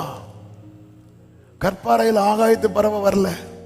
முள்ளுள்ள இடத்துல, முள்ளுள்ள நிலத்துல ஆகாயத்து பறவை வரல. அங்க பிரச்சனை வேற. ஆனா வழி அருகே இன்னைக்கு என் வாழ்க்கையில் வசனம் தங்காத வாழ்க்கையா இருக்கிறதா என் வாழ்க்கை? அது மட்டுமல்ல, மத்தேயு 13:19 சொல்லப்பட்டிருக்கிறது, ஒருவன் ராஜ்யத்தின் வசனத்தை கேட்டும் உணராதிருக்கும் போது. உணராதிருக்கும் போது என்ன தெரியுமா? இது புரியும்படி, இது அவர் எனக்கு தான் பேசுறாருன்னு இல்லாம கேட்பாங்க. வெரி குட் லிசனர்ஸ், நல்லா கேட்பாங்க. ஆனா அவங்க இது ஆபிரகாமுக்கு சொன்னது, இது ஈசாக்கு, இப்படியே நினைச்சிட்டு இருப்பாங்களே தவிர இது என்னை குறித்து சொன்னது. உணராதிருக்கும் போது, அப்ப என் வாழ்க்கையில வசனம் கேட்டு நான் உணராம இருக்கிறேன்னா அதுதான் என்ன அடையாளம் தெரியுமா? நான் வசனத்தை என்ன பண்றேன்? மிதிக்கிறேன். சிலர் இருக்கிறாங்க பாருங்க, என்ன பேசினாலும் இவர் என்னதான் சொல்றார்,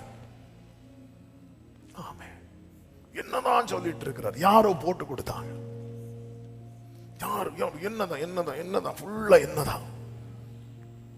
ஆமே, உங்க காதுல கர்த்தர் கேட்க பண்றாருன்னா உங்களை தான் சொல்றாரு. பேசுறதுனால நான் விதிவிலக்கு கிடையாது. என்ன சொல்றார்? எனக்குள் வசனம் தங்கவில்லை என்றால், வசனம் தங்கன்னு அந்த மனப்பாடம் பண்றது அப்படி நான் சொல்ல விரும்பல, அப்படி சொல்ல வரல. அதெல்லாம் நல்லா பண்ணுங்க, வசனத்தை சொல்லுங்க. ஆனா நமக்கு இந்த வசனம் நம்மில் நிலைக்குமானால் ஒவ்வொரு பிரச்சனை வரும்போது அந்த வசனம் நம்மள ஓங்கி நிற்கும். ஒவ்வொரு வசனம் அப்படி நிற்கும் பாருங்க. பிசாசு இயேசுவின் இடத்துல வந்து சோதிக்கிற வசனம் அப்படி மேல வருது பாத்தீங்களா? ஒருவனுக்குள் வசனம் இருந்தால் அவன் பாவத்திலிருந்து விடுதலை பெறுவான். தாவீது அதனாலதான் 118:11 சொல்லுவாரு, நான் உமக்கு விரோதமாய் பாவம் செய்யாதபடி உம்முடைய வாக்கை என் இருதயத்தில் வைத்து வைத்து.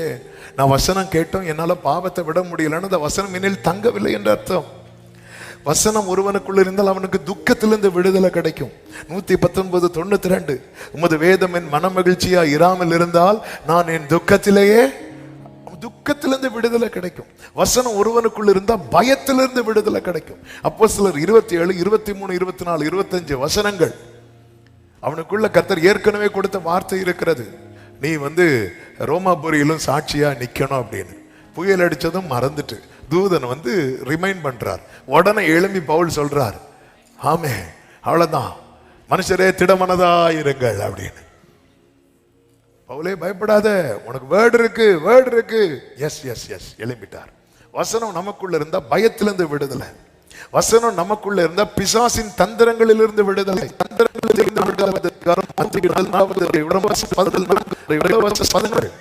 வசனம் நமக்குள்ள இருந்த ஜென்ம சுபாவத்திலிருந்து விடுதலை. நிறைய பைபிளை படிச்சு தங்குதா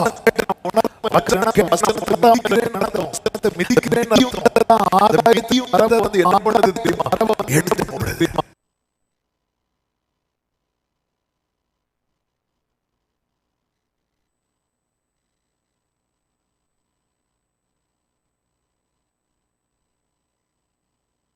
வேண்டிக் கொண்டேன். பேதுரு உணரவே இல்லை. உங்களில் ஒருவன் காட்டி கொடுப்பான் என்று சொல்லும் போது யூதாஸ் உணரவே இல்லை. ஆனா பேதுரு அவன் ஒரு சூழ்நிலையில் அந்த வசனத்தை நினைச்சிட்டு ஓன்னு போய் அழுதான். யூதாஸ் அழுததுக்கும் பேதுரு அழுததுக்கும் வித்தியாசம் என்னவென்றால், பேதுரு அழுதது வசனத்தை நினைச்சு, யூதாஸ் அழுதது சம்பவித்ததை நினைத்து. சம்பவித்ததை நினைத்து, அவர் சொன்னதை நினைச்சில்ல, சம்பவித்ததை நினைச்சு. வசனத்தை நினைச்சு ஒருத்தன் அழுறானா அவன் ஜெயிச்சிருவான்னு அர்த்தம், அவன் திரும்ப எழும்பிடுவான்னு அர்த்தம். சம்பவித்ததை நினைச்சு வேற வழி இல்லை, அழுதுதான் ஆகணும். ஒரு இழப்பு வந்து அழுதுதான் ஆகணும், நஷ்டம் வந்து அழுதுதானே ஆகணும். யூதாஸ் அழுதது நடந்த காரியத்தை வச்சு, சம்பவித்ததை வைத்து. பேதுரு அழுதது வேதம் அழகாய் சொல்கிறது, அவன் அவர் சொன்ன வசனத்தை நினைத்து அழுதான்.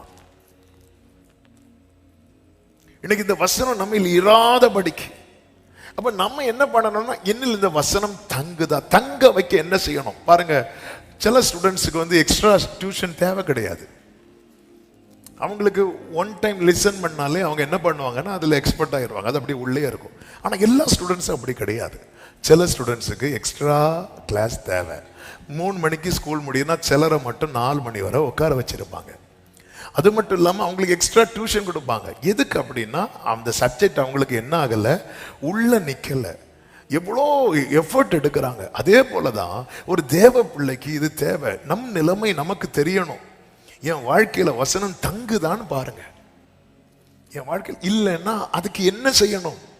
அதான் தாவீது சொல்ற, வைத்து வைத்தேன். அது இருக்காது, சீக்கிரம்லாம் எனக்குள்ள இருக்காது.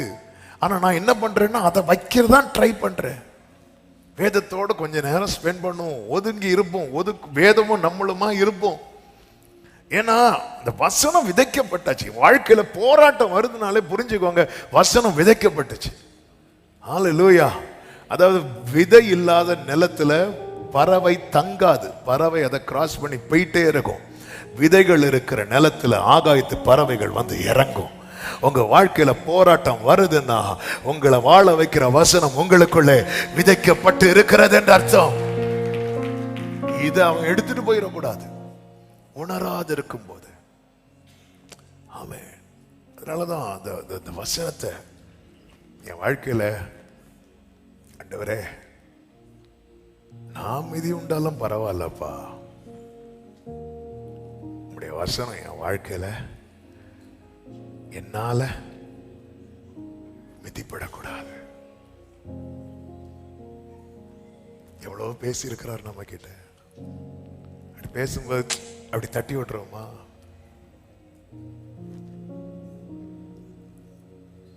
வழி இருக்கு. ஹல்லேலூயா. ஆமென். உணரம். அதுக்கப்புறம் உணர்வே இருக்காதுங்க. எப்படி வசனம் இருந்தால் தான் எனக்கு உணர்வு வரும். உணர்வே இருக்காது. இந்த வழி இருக்கு. வாழ்க்கையில போராட்டங்கள் வருது, உங்களுக்கான ரேமா வருதுன்னு, வாக்குத்தத்தம் வருதுனாலே அடுத்து ஆகாயத்து பறவை வருதுன்னு அர்த்தம். அப்ப நீங்க இதுல கேர்ஃபுல்லா இருக்கணும். தெரியுமா, எனக்கு வேண்டிய ஆகாரத்தை பார்க்கலாம். ஆமே. பிரச்சனை புயல் அடிக்குது, பிரச்சனை அடிக்குதுன்னதும் இந்த யோபு வசனத்தை இறுக பிடித்துக் கொண்டான். வசனம் தியானிக்கையில் இதயமதில் ஆறுதலே, வசனம் தியானிக்கையில் இதயமதில் ஆறுதலே, காரிருளில் ஆமென் தீபமாக க்ளோரி, காரிருளில் ஆமென் ஆமென். ஹல்லேலூயா ஹல்லேலூயா. அடுத்த பாயிண்ட் போறதுக்கு முன்னாடி இல்ல ஒரு காரியத்தை அன்பா சொல்றேன். அதாவது உங்களுக்கு தெரியும் உங்க வாழ்க்கையில வசனம் தங்குதா இல்லையான்னு. தங்க வைக்கிறதுக்கு என்ன பண்ணணுமோ அதை பண்ணுங்க. ஆமாம், நல்லா ஆரம்பத்தில் பயில் படிக்கும் எனது ரெஃபரன்ஸ் வந்து நிற்காது. நமக்கு இந்த மனப்பாடம் பண்ணி ஓட்டுறதுக்கு வராது. அதனால் நான் என்ன பண்ணுவேன்னா, அந்த ஒரு வசனத்தை ஆண்டவர் தரும்போது அது எந்த பக்கத்தில், எந்த மேலே இருக்கா கீழே இருக்கா இப்படி வந்து பார்த்து வச்சிருவேன். ரெஃபரன்ஸும் படிப்பேன். நமக்கு நல்லா தெரியும் 2 மணிக்கூரில் ரெஃபரன்ஸும் மறந்து போயிடும். ஆனால் திருப்பி என்ன பண்ணுவோன்னா, எடுத்து அந்த நமக்கு தெரியும், ஓகே இந்த பக்கத்தில் மற்றையும்னு தெரியும், ஆனால் எதில் லெஃப்ட் சைடில் மேலே இருக்கும் இல்லை கீழே இருக்கும். இப்படி வந்து இப்படி பார்த்து வச்சா நமக்கு அது மைண்டில் ரெஜிஸ்டர் ஆயிரும். அது சில டைம்லாம் அந்த ரெஃபரன்ஸ் மறந்தாலும் அந்த ரைட் சைடில் கீழே இருக்கும் பாருங்க அப்படின்னு சொல்லுறது. அது வந்து முந்தையே அது வந்து அப்படி ப்ராக்டிஸ் பண்ணனால, அதனால பைபிளில் இந்த தமிழ் பைபிள் தான் ஃபுல்லாக படிக்கிறது. ரெஃபரன்ஸுக்கு மட்டும் இங்கிலீஷ் பைபிள் பார்ப்பேன். அதனால் நமக்கு தெரியும் எது ஓரளவுக்கு. இது எங்கள் அப்பாட்டிருந்து படித்தேன். ஆமாம், ஆனால் எங்கள் அப்பாவுக்கு ரெஃபரன்ஸ் எல்லாமே தெரியும். எந்த ரெஃபரன்ஸ் கேட்டாலும் அவர் நடமாடும் வேதம் அவர். ஆமாம், நம்மளும் ட்ரை பண்ணோம். புலி 8 அடின்னா அப்பா 8 அடினா இப்ப இல்லை, 1 அடி கூட இல்லை. அப்பதான் சும்மா சொல்லுவாங்க, ஒன்றும் கிடையாது. ஆமே ஆமா, சிங்கம் தான், ஒன்றும் இல்லை. அப்புறம் சரி நமக்கு என்ன வருது, எப்படி வருது, ரைட்டு, அவ்வளோதான். ஓட்டுறாரு, அதை கனப்படுத்துறாரு என் தகப்பன். அதுதான் சொல்ல வரேன். சிலர்லாம் மார்க் பண்ணி படிப்பாங்க பாருங்க, கனப்படுத்துவாருங்க நீங்க பண்ற ஒவ்வொன்றுமே. ஆமா, உங்களுக்கே தெரியாது. ஆமா, நீங்க அவரை சூழ்ந்து கொண்டிருக்கிறீங்க. ஏதோ ஒன்று செய்யுங்க, எழுதுங்க. ஆமா, எனக்கு இந்த எழுத்தெல்லாம் ஸ்டார்டிங்ல வராது. ஒரு நாள் திருப்பூர் மீட்டிங்ல போயிட்டு இருக்கும்போது காலையில ஆண்டவர் ஜெபம் பண்ணிட்டு இருக்கும்போது ஆண்டவர் தெளிவா பேசிட்டார். நான் அவன்கிட்ட பேசுறதெல்லாம் எழுதுன்ட்டாரு. வேற ஏதாவது ஆப்ஷன் எழுது, அவ்வளோதான். அன்னைக்கு தொடங்கினேன். இப்போ ஃபுல்லாக டைப் பண்ணி ஐபேடில் வச்சிருவேன். அதுக்கப்புறம் ஃபுல்லாக எழுத்தாக இருக்கும். ஏன்னா வரது ஏன் எதுக்கு எழுத சொல்றாரு தெரியுமா? எனக்குள்ள இந்த வசனம் இருக்கணும். வசனம் இருக்குன்னு வைங்களேன். எனக்குள்ள வசனம் இருக்குன்னு வைங்களேன். ஒருவேளை நான் இன்னைக்கு உணர்வடையலைனாலும் இந்த வசனம் எனக்குள்ள இருக்கிறதுனால என்னை உணர்வடைய வைக்கிறதுக்கு ஒரு சேவலை கூவ வச்சாலே போதும். நான் சொல்றது எத்தனை பேருக்கு புரியுது? உங்களுக்குள்ள வசனம் இருக்குன்னா உங்களை உணர்வடைய வைக்கிறதுக்கு உங்க பிள்ளைய ஒரு 2 நிமிஷம் அள வச்சாலே போதும். அதுக்கு உங்களுக்கு ஒரு பெரிய பைபிள் ஸ்காலர் வந்து அல்லது ஒரு தூதன் வந்து ஒன்னும் வேண்டாம். ஒரு சேவல் எப்படி கூவுச்சு வேண்டாம், அவ்வளவுதான். அவர் போய் வசனத்தை நினைத்து, சிம்பிள். ஏன்னா உள்ள வசனம் இருந்தா என்ன நான் வந்து கரெக்ட் ஆக்குறது ரொம்ப ஈஸி. யூதாசுக்குள்ள என்ன இல்ல தெரியுமா? ஏன் வசனம் இல்ல? பைபிள் தெளிவா சொல்லுகிறது, சாத்தான் அவனுக்குள் புகுந்தான். எதுக்கு அப்புறம் தெரியுமா? எதுக்கு அப்புறம் சொல்லுங்க, கரெக்டா சொல்லுங்க.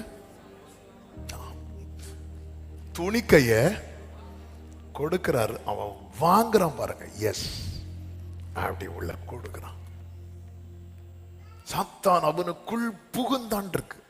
அதுக்கப்புறம் அவன் அழுதான், மனசாப்பட்டான். ஆனா எதை நினைக்கல தெரியுமா? வசனத்தை நினைக்கல. பேதுருவை சிம்பிளா திருத்திட்டாரு பாருங்க. இயேசு அப்படி திரும்பி ஒரு பார்வை. வசனம் உடையவன் ஈஸியா திருத்தப்படுவான். நமக்கே தெரியாது. நம்ம வசனத்தை நல்லா கேட்டுட்டு தான் இவைகளை எங்களுக்கு சொல்லும் கேட்டவன் தான் இப்ப மறுதளிச்சுட்டு நிக்கிறான். இப்பெல்லாம் கேட்டுட்டு ஊமையை கேட்டுட்டு அடுத்து போய் நம்ம புதுசா ஊமைகளை சொல்லுவோம், அது வேற. ஆனா அந்த வசனம் ஒருவனுக்குள் இருந்தால் அவன் திருந்துவது எளிது. தாவீது திருந்துறது ரொம்ப எளிது. நாத்தான் தீர்க்கதரிசி வந்து ஒரு மேட்ரை சொன்னாரு, மனம் திரும்பிட்டான். ஆனா வார்த்தை ஒருத்தன் புறக்கணித்தான் பாருங்க. அவன் பேர் என்ன தெரியுமா? சவுல். அவனால திருந்தவே முடியல. வசனம் உடையவன் திருந்துவது ரொம்ப எளிது. ஒரு சின்ன சம்பவம் நடந்தா போதும் அவன் லைஃப்ல ஈஸியா எஸ்கேப் ஆயிருவான். அதனாலதான் வாலிபர்களே, உங்க வாழ்க்கையில இந்த பொல்லாத உலகத்துல நம்ம அறியாமலே ட்ராக் மாறுவோம். ஆனா உங்களுக்குள்ள வசனம் ஸ்ட்ராங்கா இருக்கணும் வைங்கள, உங்களை அக்கினியிலிருந்து உங்களை தப்பித்து கொண்டு வருவான். ஆமென் சொல்லுங்க பார்க்கலாம். இது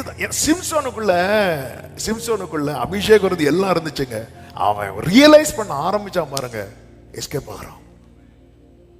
நம்ம லைஃப்ல இது தெரியணும்.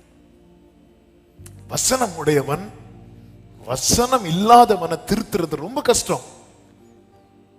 ஆனா வசனம் உடையவனை திருத்துறது ரொம்ப ஈஸி. இந்த வார்த்தைக்காக நான் என் ஆண்டவரை ஸ்தோத்திரிக்கிறேன். அதனாலதான் அடுத்த பாயிண்ட் போக முடியாம நிக்க வைக்கும் போதே நினைச்சேன் ஏதோ ஒன்று சொல்ல போறாருன்னு உங்களுக்குள்ள. அதனாலதான் ரொம்ப ரொம்ப வசனத்தை கேளுங்க, உங்களுக்குள்ள வசனத்தை வைத்து வையுங்கள். அல்லேலூயா. உங்க தலைமுறைக்கு சின்ன பிள்ளையாண்டானை நடத்த வேண்டிய வழியிலே நடத்த சின்ன பிள்ளைங்களா இருக்கும்போது. அதனாலதான் வாலிபர்களே, இந்த பைபிளுக்கும் உங்களுக்கும் எவ்வளவு நெருக்கம் வச்சிருக்கு. நம்ம யூத் தம்பிங்க எல்லாம் டெய்லி ஒரு சாப்டர் சேர்ந்து படிச்சுட்டு இருக்கிறாங்க. திடீர்னு ஒரு நாள் நைட்டு ப்ரேயர் போட்டு பசங்கள்லாம் இருந்து பைபிள் ரீட் பண்றாங்க. அதெல்லாம் பார்க்கும்போது கேட்கும்போது ரொம்ப சந்தோஷம். நான் என்ன விரும்புறேன், எல்லாரும் பேக் டு பைபிள், அவ்வளவுதான். வேதத்துக்கு திரும்புங்கள். பறவை எடுக்க வரதா துரத்துங்க. நம்ம என்ன பண்ணணும் தெரியுமா, அதை கொடுத்து விட்டுருப்போம். எதை சில இடத்துல இந்த குற்றாலம் அங்கெல்லாம் போகும்போது கையில ஏதாவது வச்சு சாப்பிட்டுட்டு இருந்தா சிலது வரும். அதுக்கு பேர் என்னது, குரங்கு. சிலர் என்ன பண்ணுவாங்க தெரியுமா, அதை கொடுக்க கூடாதுங்கிறது உறுதியாக இருப்பாங்க. சிலர் என்ன தெரியுமா பண்ணுவாங்க, அவங்களுக்கும் கொடுத்து அடுத்து உனக்கு மட்டும் என்ன நீயும் கொடு. எதுக்கு தெரியுமா, நமக்கு எதுக்கு, வம்பு. இப்படிதான் அந்த ஆகாயத்தை பறவைக்கு நம்ம கொடுத்து விடுறோம். வசனத்தை எடுத்துட்டு போயிட்டுன்னு வைங்கள, பிசாசு கூட நம்மளை மதிக்காது. உங்க வாழ்க்கையில பறவையே வரலையா, ஒர்த்து இல்லைன்னு தெரிஞ்சிட்டு. உங்க வாழ்க்கையில போராட்டம் இருக்கா, பறவை வருதா, போராட்டம் இருக்கா, நெருக்கம் இருக்கா, புரிஞ்சுக்கோங்க, ஐட்டம் உள்ள இருக்கு. ஒரு ஆமீன் சொல்லுங்க பார்க்கலாம். எனக்கு இப்போ ஒரு பிரச்சனை கிடையாது. அதுக்கு தெரியுது, வந்தா நம்மளையும் ஃபாஸ்டிங் போட வைப்பான். வேண்டாம். இயேசு கிட்ட சாத்தா வந்தான் தெரியுமா, ரீசன் என்ன தெரியுமா, உள்ள வேர்டு இருக்கு. அவர் சொன்னார்ல, மனுஷன் அப்பத்தினால் மாத்திரம் அல்ல, தேவனுடைய வாயிலிருந்து புறப்படும். அப்ப அவருக்குள்ள என்ன இருக்கு, வேர்டு இருக்கு. வசனம் உடையவன ட்ராக் மாறி ஒரு வேளை போனாலும் அவனை திருத்துறது ரொம்ப ஈஸி. ஒரு சின்ன ஒரு செயல்படும். சேவல் 3 தடவை கூவிச்சு. உலகத்துல சேவல் கூவி ரட்சிக்கப்பட்ட ஒரு நபர் உண்டாங்க உலகத்துல. அவர் ரட்சிக்கப்படுறாரு. ஏன் தெரியுமா, உள்ள என்ன இருக்கு தெரியுமா, வசனம் இருக்கு. அதனாலதான் வேதம் சொல்லுகிறது, இதை வாசிக்கிறவனும் இதை கேட்கிறவனும் இதை கை கொள்ளுகிறவனும் பாக்கியவா. அதிகமாய் வேதத்தோடு உங்களை நெருங்கி வைத்துக் கொள்ளுங்கள். 2வது, கற்பாறை நிலம். மத்தேயு 13:5 சொல்லப்பட்டிருக்கிறது, சில விதை அதிக மண்ணில்லாத கற்பாறை இடங்களில் விழுந்தது. மண் ஆழமாய் இராததினாலே அது சீக்கிரமாய் முளைத்தது. மார்க் 4:5 இப்படி சொல்லப்பட்டிருக்கும், சில விதை அதிக, மார்க் 4:5 அப்படியே தான் சொல்லப்பட்டிருக்கும். லூக்கா 8:6 சொல்லப்பட்டிருக்கும், சில விதை கற்பாறை மேல் விழுந்தது, அது முளைத்த பின் அதற்கு ஈரம் இல்லாததினாலே, ஆழம் இல்லாததினாலே, ஈரம் இல்லாததினாலே உலர்ந்து போயிட்டு. இந்த கற்பாறையின் அனுபவம் என்பது இயேசு என்ன சொல்லுகிறார்னா, 8:13 கற்பாறையின் மேல் விதைக்கப்பட்டவர்கள் கேட்கும் போது சந்தோஷத்துடனே வசனத்தை ஏற்றுக்கொள்ளுகிறார்கள். கேட்கும் போது ஆயினும் தங்களுக்குள்ளே வேர் கொள்ளாதபடியினாலே கொஞ்ச காலம் மாத்திரம் விசுவாசித்து சோதனை காலம் வரும்போது என்ன ஆயிராங்க தெரியுமா? பின்வாங்கிறாங்க. நல்லா புரிஞ்சுக்கோங்க. இந்த சோதனை காலம் எப்படின்னா, மார்க்கு 4:17 சொல்லப்பட்டிருக்கும், வசனத்தின் நிமித்தம் உபத்திரவும் துன்பமும் உண்டான உடனே, வசனத்தின் நிமித்தம் உபத்திரவும் துன்பம் உண்டான உடனே இடறல் அடைகிறார்கள், பின்வாங்குகிறார்கள், இடறல் அடைகிறார்கள். இந்த வசனத்தின் நிமித்த உபத்திரவம் சொல்லும் போது, அதாவது பிரச்சனை வந்து ஜெபிக்கிறது வேற, ஜெபித்து பிரச்சனை வர்றது வேற. வேதத்துல ஜெபிக்கிறதுனால பிரச்சனையை சந்தித்த ஒருவன் உண்டு. யார் சொல்லுங்க பார்க்கலாம்?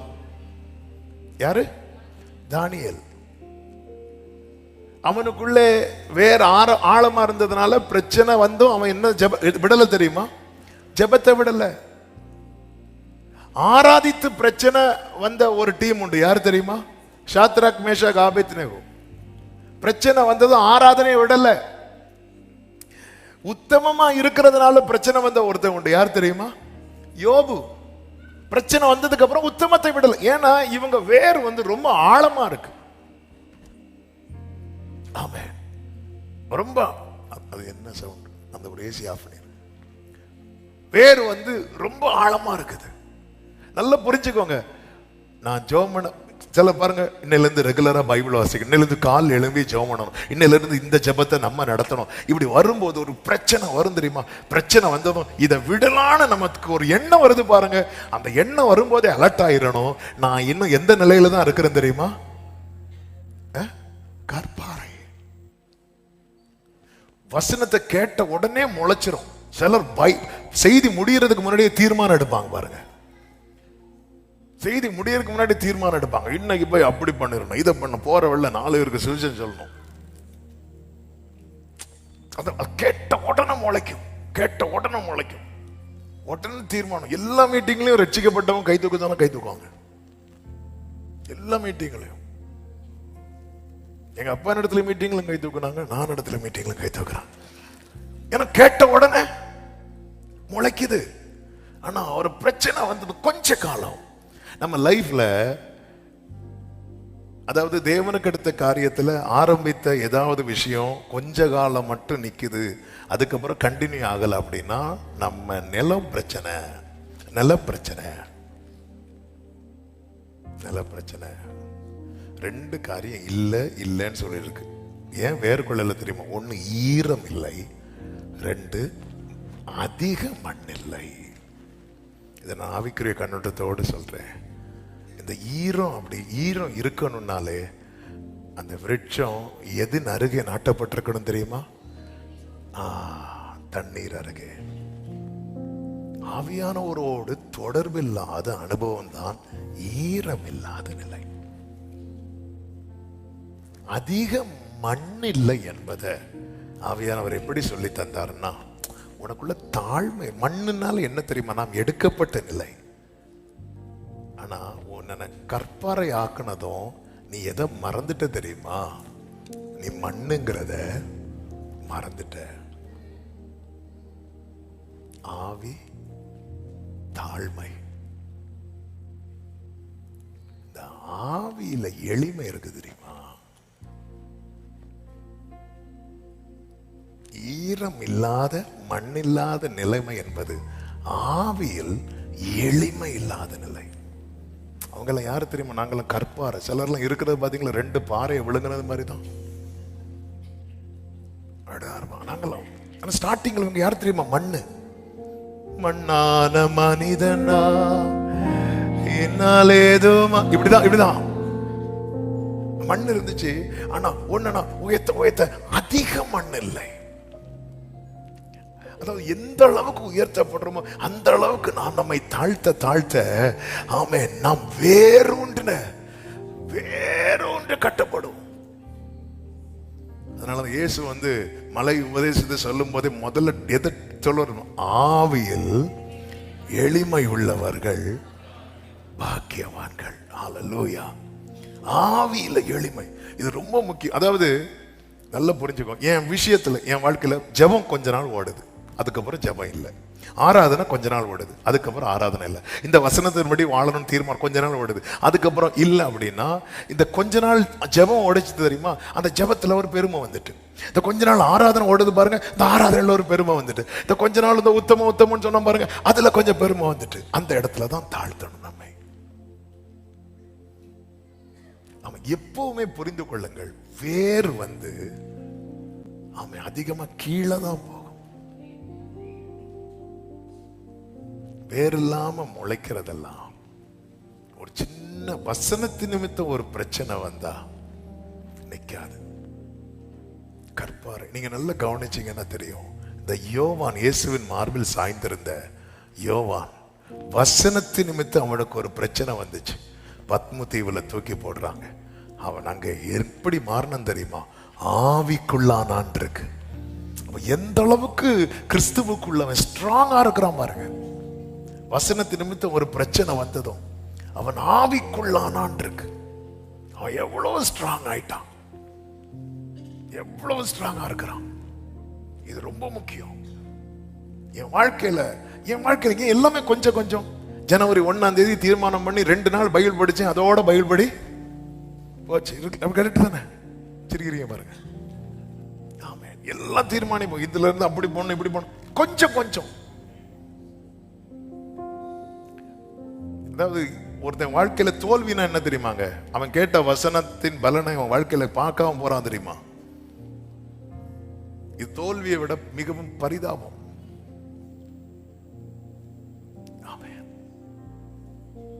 என் வாழ்க்கையில அந்த ஈரம் இருக்கணும். சில சொல்லுங்க நெஞ்சில ஈரமே இல்லை பாரு அப்படிமாங்க. ஏ மேஜர். இயேசு கிறிஸ்து சிலுவையில் மரித்த போது கற்பாறை எல்லாம் என்னாச்சு தெரியுமா, பிளந்துச்சு. கல்வாரி ஸ்நேகம் கரைத்திடும் என்னை கல்மனமாற்றி அற்பமான வாழ்வு அற்புதமாய் மாற அனைத்தையும் தந்தே ஆட்கொள்ளும் தேவா. நாதானின் ஸ்நேகம், நாதானின் ஸ்நேகம் பெருகட்டும் என்னில் என்னை காணுவோ. தலை போற விஷயம் வந்த பிறகும் சத்தியத்துல யோவான் நிக்க காரணம் தன்னை அதிகமாய் தாழ்த்தினது. நீர்தான் கிறிஸ்துவான் கேட்டபோது, அவர் பாதரட்சையின் வாரை அவிழ்ப்பதற்கு கூட நான் பாத்திரவானே அல்ல, அவர் பெருகவும் நான் சிறுகவும். நம்ம என்ன பண்ணணும் தெரியுமா, அசையாமல் நிலைத்திருக்கும் சீயோன் பர்வதம் போல. அது என்ன பிரச்சனை வந்தாலும் நிக்கிறதுக்குன்னு சொல்லப்பட்ட வார்த்தை. ஆனா ஆண்டவருக்கு முன்னாடி நம்ம கேட்ட உடனே ஏதோ பண்ணுது. ஆனா பண்ணது அப்புறம் 2 நாள் கழிச்சு பண்ண மாட்டேங்க. சில சொல்லுவாங்க, இந்த சண்டே கேட்ட அந்த செய்தி மண்டே டியூஸ்டே வர நல்லா இருக்கு, வெனஸ்டே வரும்போது ஏன் சாம்பார் பூதானா, வெனஸ்டே அதுக்கப்புறம் சனிக்கிழமை அதுக்கு ஒரு திருப்பி சண்டே வரணும். அதனால எப்படா சண்டே வரும்னு, எப்படா சண்டை வரும்னு. வேறு வந்து தெரியாதுங்க. நான் அதிகமா வேரூண்டி நிக்கிறேங்கிறது எப்ப தெரிய வரும்னா, புயல் அடிக்கும் போது, காற்றடிக்கும் போது. சோ நம்முடைய இந்த வேறுங்கிறதே அந்த ரங்கம். நான் வெளியரங்கமா நல்லா ஹாப்பியா வசனம் கேட்டு பயங்கரமா காட்டலாம் என்ன. அப்படி வசனம் கேட்கும் போது இங்க இருந்து ஓ க்ளோரி ஹalleluya சத்தம் போட்ட பக்கத்துல இருக்கவங்களுக்கு எப்படி தோணும் தெரியுமா, இவங்க வசனத்தை எப்படி என்ஜாய் பண்றாங்க. கேட்ட உடனே சந்தோஷமா ஏற்றுக்கொண்டு, மற்றவங்க எல்லாம் ஆமேன்னு சொன்னா இவங்க சும்மா எல்லாம் ஆமேன்னு சொல்ல மாட்டாங்க. பக்கத்துல 2 பேர் இடிச்சு ஹalleluya. அப்ப என்ன தெரியுமா தோணும், எப்பா என்ன சந்தோஷம் இவங்களுக்கு வசனம் கேட்டா, சந்தோஷத்துடனே ஏற்றுக்கொண்டு அதுக்கப்புறம்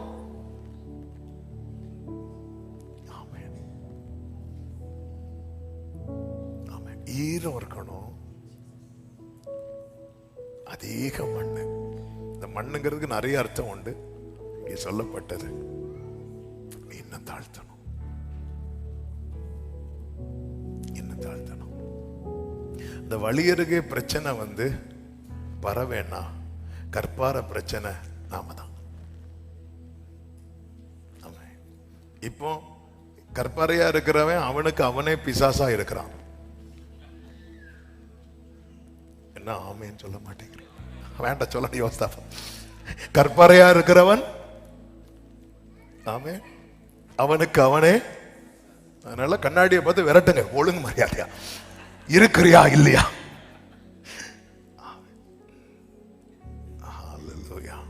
ஓஹோ, அதான் போக மாட்டேங்குதோ. எப்படி போ, கொஞ்சம் ஈரம் இருக்கணும். ஒரு மரத்தை குறித்து அகல நம்பிக்கை உண்டு, யோபு புஸ்தகத்தில் இருக்கு. நீங்க அதை வெட்டி போட்டாலும் அந்த தண்ணீரின் வாசனையே போதும், அது திரும்ப துளிர்க்கும்.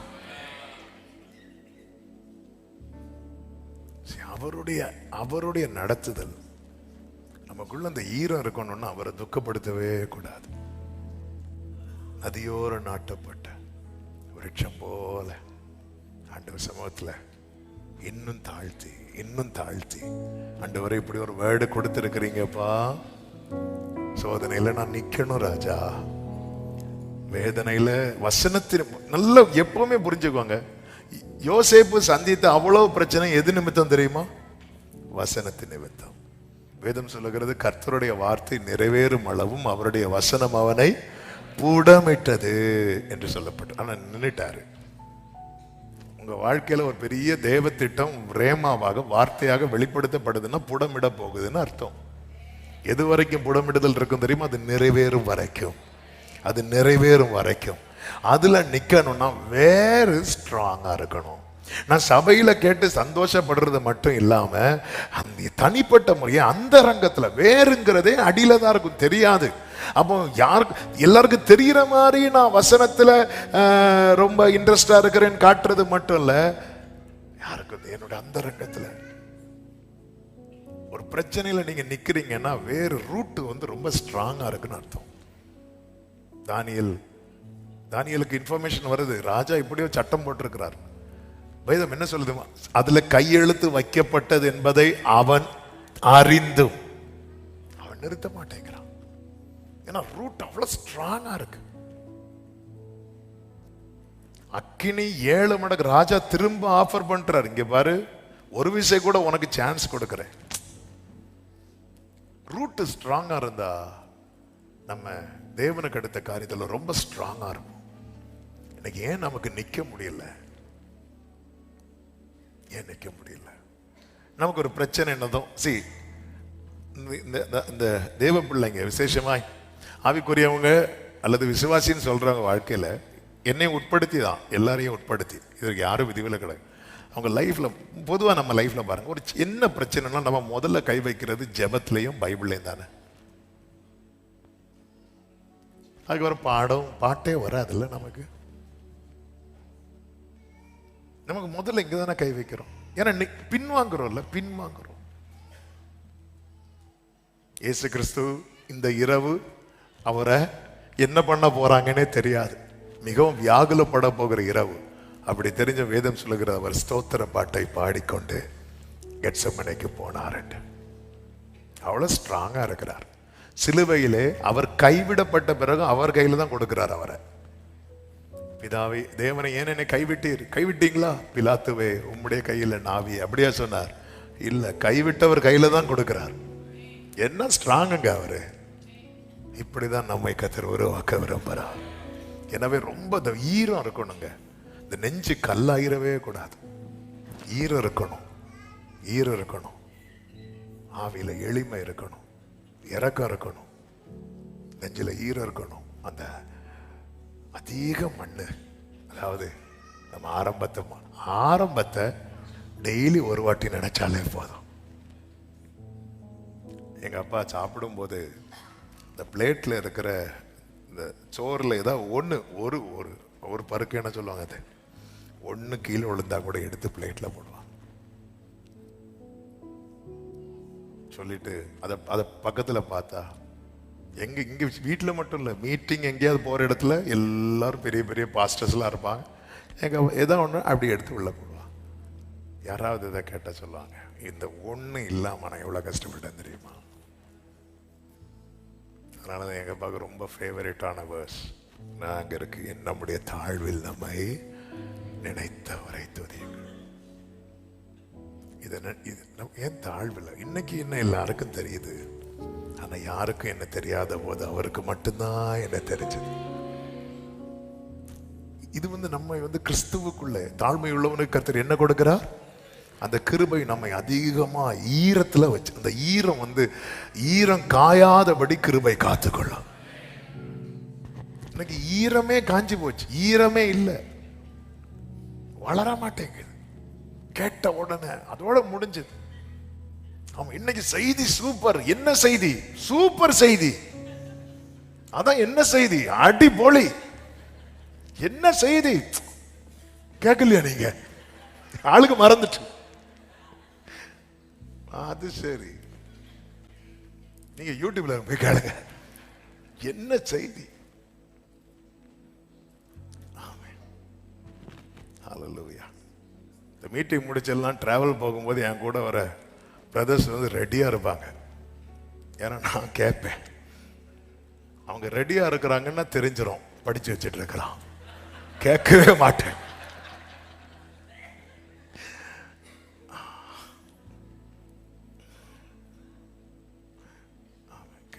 என்ன பிரதர் ஒண்ணுமே கேட்கவே மாட்டேங்கிறீங்க?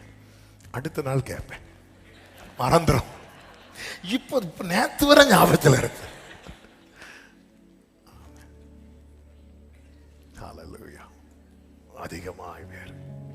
மூன்றாவதாக முள்ளுள்ள நிலம். வசனம் மத்தேயு 13:7. சில விதை முள்ளுள்ள இடங்களில் விழுந்தது, முள் வளர்ந்து அதை எதை வசனத்தை நெருக்கி போட்டது என்று சொல்லப்பட்டிருக்கிறது. மார்க் 4:7 சொல்லப்பட்டிருக்கிறது, முள் வளர்ந்து அது பலன் கொடாதபடிக்கு அதை நெருக்கி போட்டது. லூக்கா 8:7 சொல்லப்பட்டிருக்கிறது, முள் கூட வளர்ந்து. வசனம் வளருது, கூட எதுவும் வளருது. வசனம் எது கூட வளரக்கூடாது? ஏங்க சில பிள்ளைங்கள்லாம் நல்லா இருக்கிற பிள்ளை திடீர்னு சேட்டை பண்ணும். சேட்டை பண்ணதும் நேரம் அந்த பேரண்ட் போய் கிளாஸ்ல சொல்லுவாங்க, இப்படி பிள்ளை சேட்டை பண்றான், பிள்ளை இப்போ எங்க இருக்கிறான், பிள்ளை இப்போ பின்னாடி பெஞ்சில், தயவு செய்து மாத்திருங்க. ஆக்சுவலா நம்ம பிள்ளையால தான் சேட்டை, அது வேற. ஆனா அவங்க கூட என்ன ஆயிடக்கூடாது, வளரக்கூடாது. இவங்க கூட வளர்ந்து இவ்வளவு பிரச்சனை. இன்னைக்கு கூட ஒரு தாயார் பையனை கூட்டிட்டு வந்தாங்க. சொல்றாங்க, நல்லா பைபிள் படிப்பான் பாஸ்டர், எல்லாம் பண்ணுவான் பாஸ்டர், ஏரியால 2 பசங்க கூட விளையாட போனான் பாஸ்டர், அதுக்கப்புறம் இப்போ ஒழுங்கா படிக்கிறது இல்ல. அப்ப நம்ம எவ்வளவு அதுல கூட வளரக்கூடாது. இப்ப சாராள் ரொம்ப கேர்ஃபுல்லா டீல் பண்றாங்க பாருங்க. ஆமா, ஈசாக்கு யாரு கூட வளரக்கூடாது? இஸ்மவேல் கூட வளரக்கூடாது. அவங்க எடுத்த டெசிஷன் ரொம்ப சரியான டெசிஷன். இந்த டைம்ல ஒரு துருத்தி தண்ணியோட அனுப்பி விட்டாங்க, போனாங்க. பின்னாட்கள்ல ஆபிரகாம் கேத்ராளின் பிள்ளைகளுக்கு பிரைஸ் வெகுமதிகளை கொடுத்து அனுப்பி விடும் போது இஸ்மவேல் அப்படி போயிருக்க மாட்டான். என்ன ஒரு சரியான டெசிஷன் தெரியுமா? என்ன ஒரு அதனாலதான் அந்த சாராள் சொன்ன விஷயத்தை கலாத்தியர் 4வது அதிகாரத்துல எப்படி சொல்லி இருக்கும் தெரியுமா? வேதம் கூறுகிறதுன்னு தான் சொல்லியிருக்கோம், சாராள் சொன்னான்னு சொல்லல. கலாத்தியர் 4வது அதிகாரத்தை எடுத்துக்கொள்ளுங்கள்.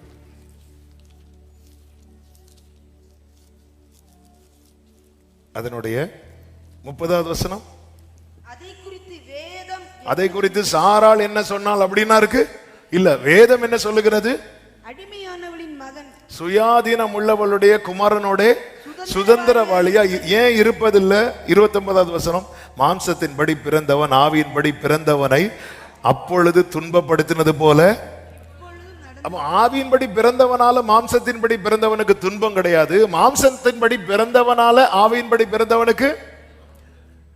அந்நாளால பெனினாளுக்கு துன்பம் கிடையாது, பெனினாளால. ஆமே. நீங்க துன்பப்படுறீங்களா, துன்பப்படுத்துறீங்களா? நீங்க துன்பப்படுறீங்கன்னா ஆவியின்படி பிறந்தவர்கள், துன்பப்படுத்துறீங்கன்னா மாம்சத்தின்படி பிறந்தவர்கள். ஒரு ஆமீன் வர தெரியும். என்ன என்ன என்ன இவங்க என்ன வீட்டுல இருக்கவே விட மாட்டேங்கிறாங்க, நீங்க ஆவியின்படி பிறந்தவர்கள். ஆமே. அதுக்குன்னு இப்படிதான் முந்தி எங்க அப்பா ஒரு சாட்சி சொன்னாங்க.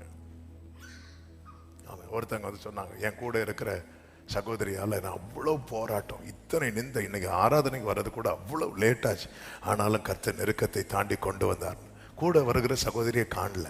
ஏன் காணலன்னா, அந்த சகோதரி குளிக்க போற கேப்ல இவங்க வெளியே போட்டுட்டு வந்துட்டாங்க.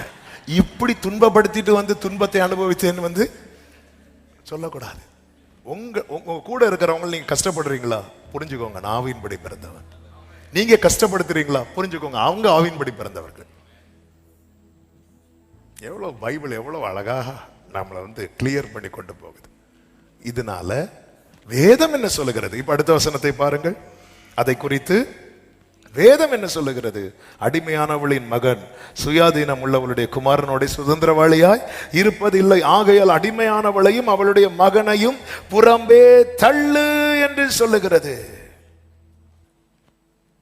கூட வளரக்கூடாது முள்ளு. இந்த முள்ளு எதை காண்பிக்கிறது? மத்தேயு 13:22 சொல்லப்பட்டிருக்கிறது, உலக கவலை, ஐஸ்வர்யத்தின் மயக்கம். இது என்ன செய்யுதான்? வசனத்தை நெருக்கி போடுது. லூக்கா 8:14 சொல்லப்பட்டிருக்கிறது, பிரபஞ்சத்துக்குரிய கவலைகளினாலும் ஐஸ்வர்யத்தினாலும். அடுத்த வார்த்தை எப்படி இருக்கும் தெரியுமா? சிற்றின்பம், பிளஷர்ஸ். நல்ல சிற்றின்பம் என்ன தெரியுமா? சின்ன சின்ன சந்தோஷம் இருக்கு தெரியுமா? நம்ம லைஃப்ல நிறைய சின்ன சின்ன சந்தோஷங்கள்லாம் வச்சிருக்கிறோம். ஆனா நம்ம எதுல கேர்ஃபுல்லா இருக்கும் தெரியுமா? இது எனக்குள்ளே அவர் விதைத்த வசனத்தை நெருக்கி போட்டுதான் பார்க்கணும். இதெல்லாம் தப்பா அப்படிங்கிற ஒரு ஆங்கிள் பார்த்தா எல்லாமே தப்பு இல்லைன்னு தான் தோணும். ஆனா இது என் வசனத்தை நெருக்கி போடுது அப்படின்னா அது தப்பு. பெரிய பெரிய அப்படிலாம் சின்ன சின்ன சந்தோஷங்கள் எல்லாரும் வாழ்க்கையிலும் இருக்கும்ல, சின்ன சின்ன காரியங்களை வச்சிருப்போம். ஆனா அது வசனம் கூட வளருது. அது முள்ளா கூட வளருதா? முள்ளா கூட வளருதா? அது என்ன செய்யும்? நெருக்கி போட்டுரும். எனக்கு கடந்த நாள்ல ரொம்ப தெரிந்த வேத பகுதியானாலும் சிலரை மெடிடேட் பண்ணும்போது ஆவியானவர் அதுல ஒரு வெளிச்சத்தை காட்டுவார். இந்த மார்த்தாளும் மரியாளும் இருக்கிறாங்க பாருங்க. இயேசு வீட்டில் போகும்போது அவர் பாதத்தில் இருந்தது யாரு தெரியுமா? மரியாள். மார்த்தாள் அநேக காரியங்களை குறித்து கவலைப்படுவார். அடுத்து இயேசு லாசரு மரித்து 4 நாள் கழிச்சு வருவார் பாருங்க. மார்த்தாள் வந்து ஆண்டவர்கிட்ட நிறைய பேசுவா. ஆனா கடைசி வரை இந்த மார்த்தாளை பார்த்தீங்கன்னா அவர் பாதத்தில் அவ விழவே இல்லை. கடைசி வரை விசுவாசத்து எல்லாத்துலயும் டாப்பு தான். பணிவிட செய்யறதுல சூப்பர். இயேசு லாசரு மரித்து வந்து முதல்ல இயேசுவை ரிசீவ் பண்ணது யார் தெரியுமா? மார்த்தாள் தான். ஆனா கடைசி வர, ஆனா அந்த இடத்துலயும் மரியாதை பாருங்க வந்து காலில் விழுற. அடுத்து வீட்டுல விருந்து வைக்கும் போது மரியாள் பரிமள தைலத்தை உடைத்து கால், அவளால் அதை தெரிந்து ஏன் முடியல? இயேசு வான் பண்றார், நீ அநேக காரியங்களை குறித்து கவலைப்படு. உங்களுக்கு இயேசுவை ரொம்ப பிடிக்குங்க, ஆனா இயேசு பாதத்துல உங்களை வைக்க முடியாது. அநேக கவலைகள், அநேக கவலைகள், ஐஸ்வர்யத்தின் மயக்கம். இது எனக்கு கிடைச்சே ஆகணும் இருப்போம் பாருங்க. சில சில சில பொருட்களை பார்த்து ஆசைப்படுவோம். ஆசை வரும், மாம்ச பலவீனம் உள்ளது. நம்முடைய கண்கள் மாம்ச கண்கள் தான், எல்லாம் ரைட்டு தான். ஆனா அதுல நமக்கு ஒரு மயக்கம் வரும் தெரியுமா? அந்த மயக்கம் என்ன தெரியுமா? அது நம்ம கண்ணை விட்டு நீங்கவே நீங்காது. ஐஸ்வர்யத்தின் மயக்கம் வந்துட்டுன்னா அதுக்கான சொல்யூஷன் என்ன தெரியுமா? அதை அடைந்தே ஆகணும், இல்லைன்னா ஒரு மாதிரி இருக்கும். சில பிள்ளைங்க பாத்துருக்கீங்களா? சில பொருளை பார்ப்பாங்க, அடம் பிடிப்பாங்க பாருங்க. நீங்க வேற என்ன வாங்கி கொடுத்தாலும் போகும். அதனாலதான் ஆண்டு சொல்லுவார், உனக்கு ஐஸ்வர்யம் விருத்தி ஆனால் உன் மனதை அதிலே வைக்காத. என் மனசை நான் ஒண்ணுல வச்சுட்டேன், அது முள்ளா கூடவே வளரும். அது ஆரம்பத்துல எல்லாம் நெருக்காது, அது ஒரு கட்டத்துல வளர்ந்ததும் எதை நெருக்கும் தெரியுமா? வசனத்தை நெருக்கும். நம்ம கேட்கிற வசனம் என்ன? கவலைப்படாத. ஆனா வீட்டுல போய் என்ன பட்டுட்டு தான் இருப்போம்? கவலைப்பட்டுட்டு தான் இருப்போம். அது நெருக்கி போடும். மார்த்தாள் மரியாள் ஒரு சிறந்த உதாரணம். கடைசி வர மார்த்தாளால் அவர் பாதத்துல போய் விழ முடியல. விருந்துலையும் சரி, கல்லறையிலும் சரி. ஆனா மரியாளை பாருங்க, மார்த்தாள மாதிரி விசுவாசத்துல வெளிப்படுத்தினாங்களா? கடைசி நாளில் உயிரோடு ஒன்னும் கிடையாது. ஆனா இயேசுவை பார்த்ததும் போய் விழுந்துட்டான். அல்லேலூயா. அமர்ந்திருப்பே அருகினிலே, சாய்ந்திருப்பேனும் தோளினிலே,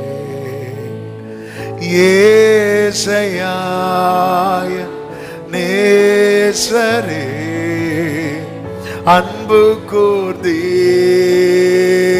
ஜீவன். கைகளை உயர்த்தி நேசிக்கிறேன், நேசிக்கிறேன் ஜீசஸ். நினைவெல்லாம் நீர்தானையா, துதிபாடி துதிபாடி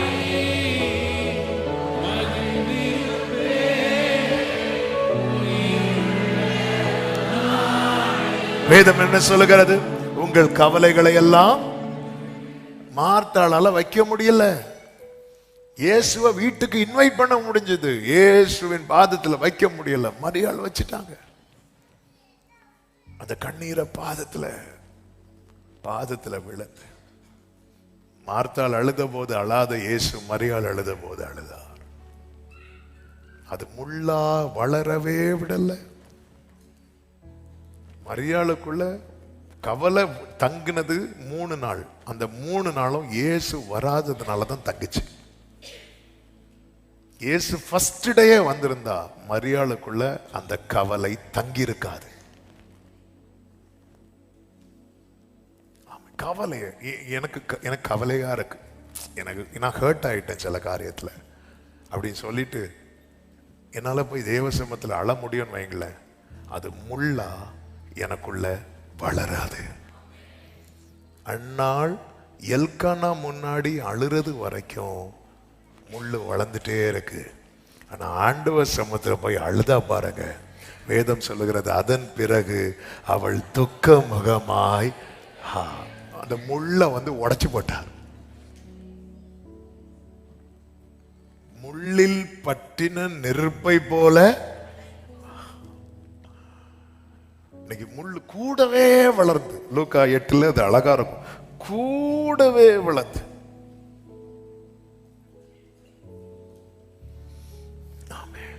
கூடவே வளர்ந்து 8-7 கூட வளர்ந்து.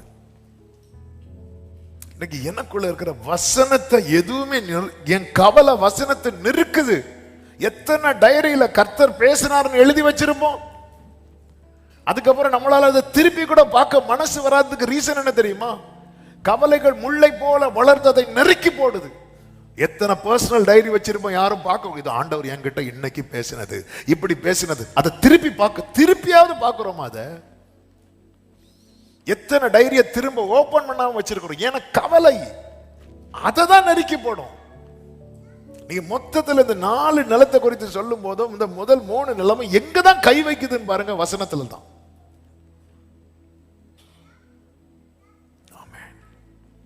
நேரம் போகிறதுனால ஒரு 5 மேக்சிமம் 10 நிமிஷத்துல முடிக்கிறேன். நல்ல நிலம் 13:8, மத்தேயு மார்க் 4:8, லூக்கா 8:8.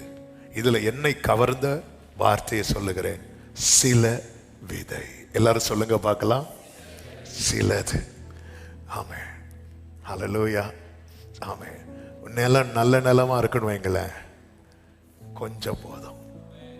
ஹல்லேலூயா, கொஞ்சம் போதும்.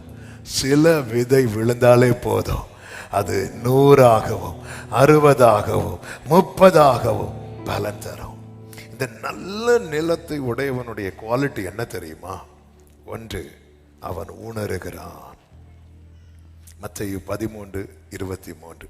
2, அவன் ஏற்றுக்கொள்ளுகிறான். மார்க் 4:20 ஏற்றுக்கொள்ளுகிறான், உணருகிறான். ஆண்டவர் இன்னைக்கு ஏதோ பேசுறாரு.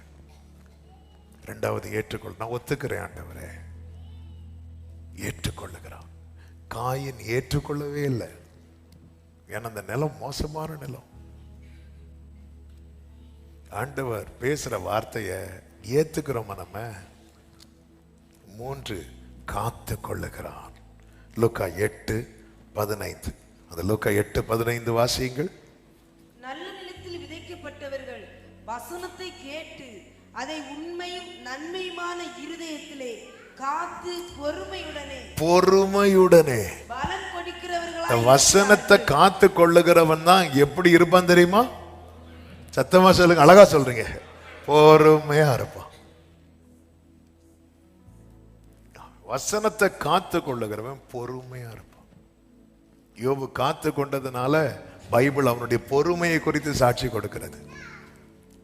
பொறுமையா இருக்கிறவர்களை பாக்கியவான்கள் என்கிறோமே. யாக்கோபு 5:11-17. பொறுமையா இருக்கிறவர்களை 11. இதோ பொறுமையா இருக்கிறவர்களை பாக்கியவான்கள் என்கிறோமே. யோபின் பொறுமையை குறித்து கேள்விப்பட்டிருக்கிறீர்கள், கர்த்தருடைய செயலின் முடிவையும் கண்டிருக்கிறீர்கள். கர்த்தர் மிகுந்த உருக்கமும், ஏன்னா அவனுக்குள்ள வசனம் இருக்கு. அவன் பொறுமையா இருக்கிறான், பொறுமையா இருக்கிறான். ஆண்டவர் சொல்லுவார் தெரியுமா, என் தாசனாக யோபு என்னை குறித்து பேசினது போல நீங்க எப்படி பேசல? நிதானமா பேசல, நிதானமா. இந்த பொறுமையா இந்த யார் அப்போ இவங்க எதுல தான் கவனம் செலுத்துறாங்க தெரியுமா? வசனத்தை காத்துக்கொள்ளணும். வசனம் எங்க காக்கப்படும் சொல்லுங்க? நன்மையும் உண்மையும் நன்மையுமான 8:15 லூக்கா. உண்மையும் நன்மையுமான இருதயத்திலே என்ன காக்கப்படும்? அப்போ வசனத்துல, அப்போ இருதயத்துல என்ன இருக்கணும்? உண்மை இருக்கணும். அடுத்து என்ன இருக்கணும்? அப்ப உண்மை நன்மை இருக்கணும்னா என்ன இருக்கக்கூடாது? உண்மைக்கு மாறானது என்னது? பொய், மாயை இருக்கக்கூடாது இருதயத்துல. நன்மைக்கு மாறானது என்ன? தீமை. தீமை அவரிடத்தில் சேருவதில்லை. தீமை இருக்கக்கூடாது. என் இருதயத்துல நான் தீமையையும் என் இருதயத்துல நான் மாயையும் வச்சிருப்பேன் வைங்களேன், இந்த வசனத்தை என்னால காக்க முடியாது. அதனாலதான் தாவீது ஜெபிக்கிறான் சங்கீதம் 51. உள்ளத்தில் என்ன இருக்க விரும்புகிறீர் தெரியுமா? உண்மை இருக்க விரும்புகிறீர். அந்த கரணத்தில் ஞானத்தை தெரியப்படுத்துவீர். ஆண்டவரே, சுத்த இருதயத்தை என்னிலே சிருஷ்டியும். அப்ப வசனத்தை காக்கணும். அப்ப எது வரை ஏன் பொறுமைனா, இதை எது எடுத்து போயிடக்கூடாது தெரியுமா? பறவை கொத்திட்டு போயிடக்கூடாது. இது ரொம்ப கேர்ஃபுல். வசனம் சுதந்திரிக்கிறதெல்லாம் ரெண்டாவதுங்க. முதல்ல வசனத்தை காத்துக்கொள்வோம். தீமை அவரிடத்தில் சேர்வதில்லை. அப்ப இருதயத்துல மாயையும் தீமையும் இருக்கும்னா வசனம் தங்காது. அதனாலதான் சங்கீதம் 51:10, create in me a clean heart. இவங்க பொறுமையா இருந்து, நல்ல நிலம் பொறுமையா இருக்கும், அவசரப்பட மாட்டாங்க, வேறு மாற்று பாதையை யோசிக்க மாட்டாங்க, பொறுமையா இருந்து. பிரியமான கர்த்தருடைய பிள்ளைகளே, நம்முடைய இருதயம்தான் கேளுங்கள் என்று சொல்லி பேசுகிறார். காதுள்ளவன் கேட்க கடவன். நாம் எந்த நிலமாய் இருக்கிறோம்? நம்முடைய வாழ்க்கையில விதை மிதிக்கப்படுகிறதா? வேறில்லாமல் இருக்கிறதா?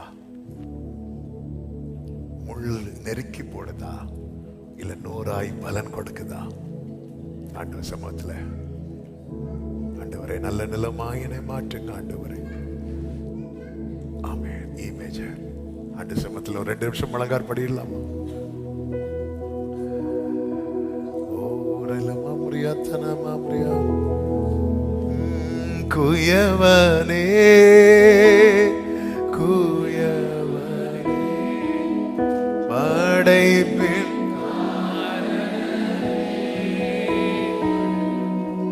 களிமண் கண்ணோக்கி குயவனே ஆமென்.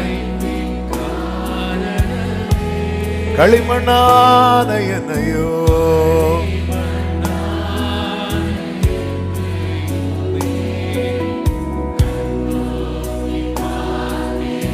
அப்படியே பாடும். எந்த உள்ளம் தங்கும், எந்த உள்ளம் தங்கும், இயேசு நாயகா உந்தன் வீடா இயேசு இயேசு நாயகா இயேசு. ஆமென். இயேசு. ஆமென். உந்தன் பீடாய் கொள்ளோ இயேசு. மாம்ச கிரியை போக்குன்னு ஜெபம் கேட்கலாம். மாம்ச கிரியை இயேசு நாயகா. இந்த குழந்தை உள்ளம் உண்மையும் நன்மையுமான இருதயம் உள்ளவனாய் மாற்றுகப்பா. இயேசு நாயகா இயேசு நாயகா இயேசு ஜீசஸ்.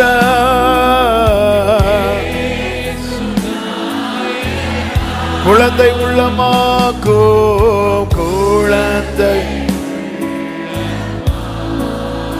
ஆமென். நல்ல தகப்பனை, இரக்கமுள்ள தேவனே, இந்த பைபிள் ஸ்டடி இந்த நாளில் ஆரம்பிக்க நீர் பாராட்டின கிருபைகளுக்காய் நன்றி. நீர் முதலாவது பரலோக ராஜ்யத்தை குறித்து சொன்ன அந்த விதைக்கிறவனுடைய ஓமை இந்த நாளிலே எங்கள் மத்தியிலே ஆவியானவரே நீர் அந்த வசனங்களை வைத்து அந்த ஓமையை வைத்து எங்களோட அநேக காரியங்களை பேசி நீர் உணர்த்தி நீர் அப்பா.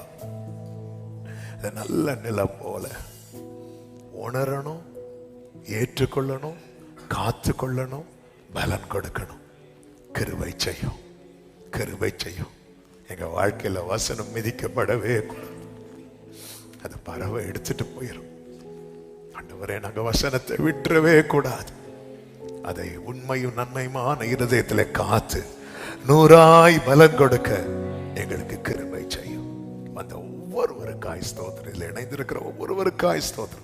தொடர்ந்து ஒவ்வொரு மாதமும் இந்த முதல் ஞாயிற்றுக்கிழமை இந்த பைபிள் ஸ்டடி தடையில்லாமல் நடக்க கிருபை செய்யும். எல்லாம் மகிமை உமக்கு செலுத்துகிறோம். இரட்சகர் இயேசுவின் நாமத்தில் பிதாவே, ஆமென். சேர்ந்து சொல்லுவோம். என் ஆத்துமாவே கர்த்தரை ஸ்தோத்திரி, முழுவதுமே அவருடைய பரிசுத்த நாமத்தை ஸ்தோத்திரி. என் ஆத்துமாவே கர்த்தரை ஸ்தோத்திரி, கர்த்தர் செய்த சகல உபகாரங்களை மறவாதே. ஆமென். ஹல்லேலூயா. God bless you. கர்த்தர் உங்களை ஆசீர்வதிப்பாராக. ஆமென். Thank you.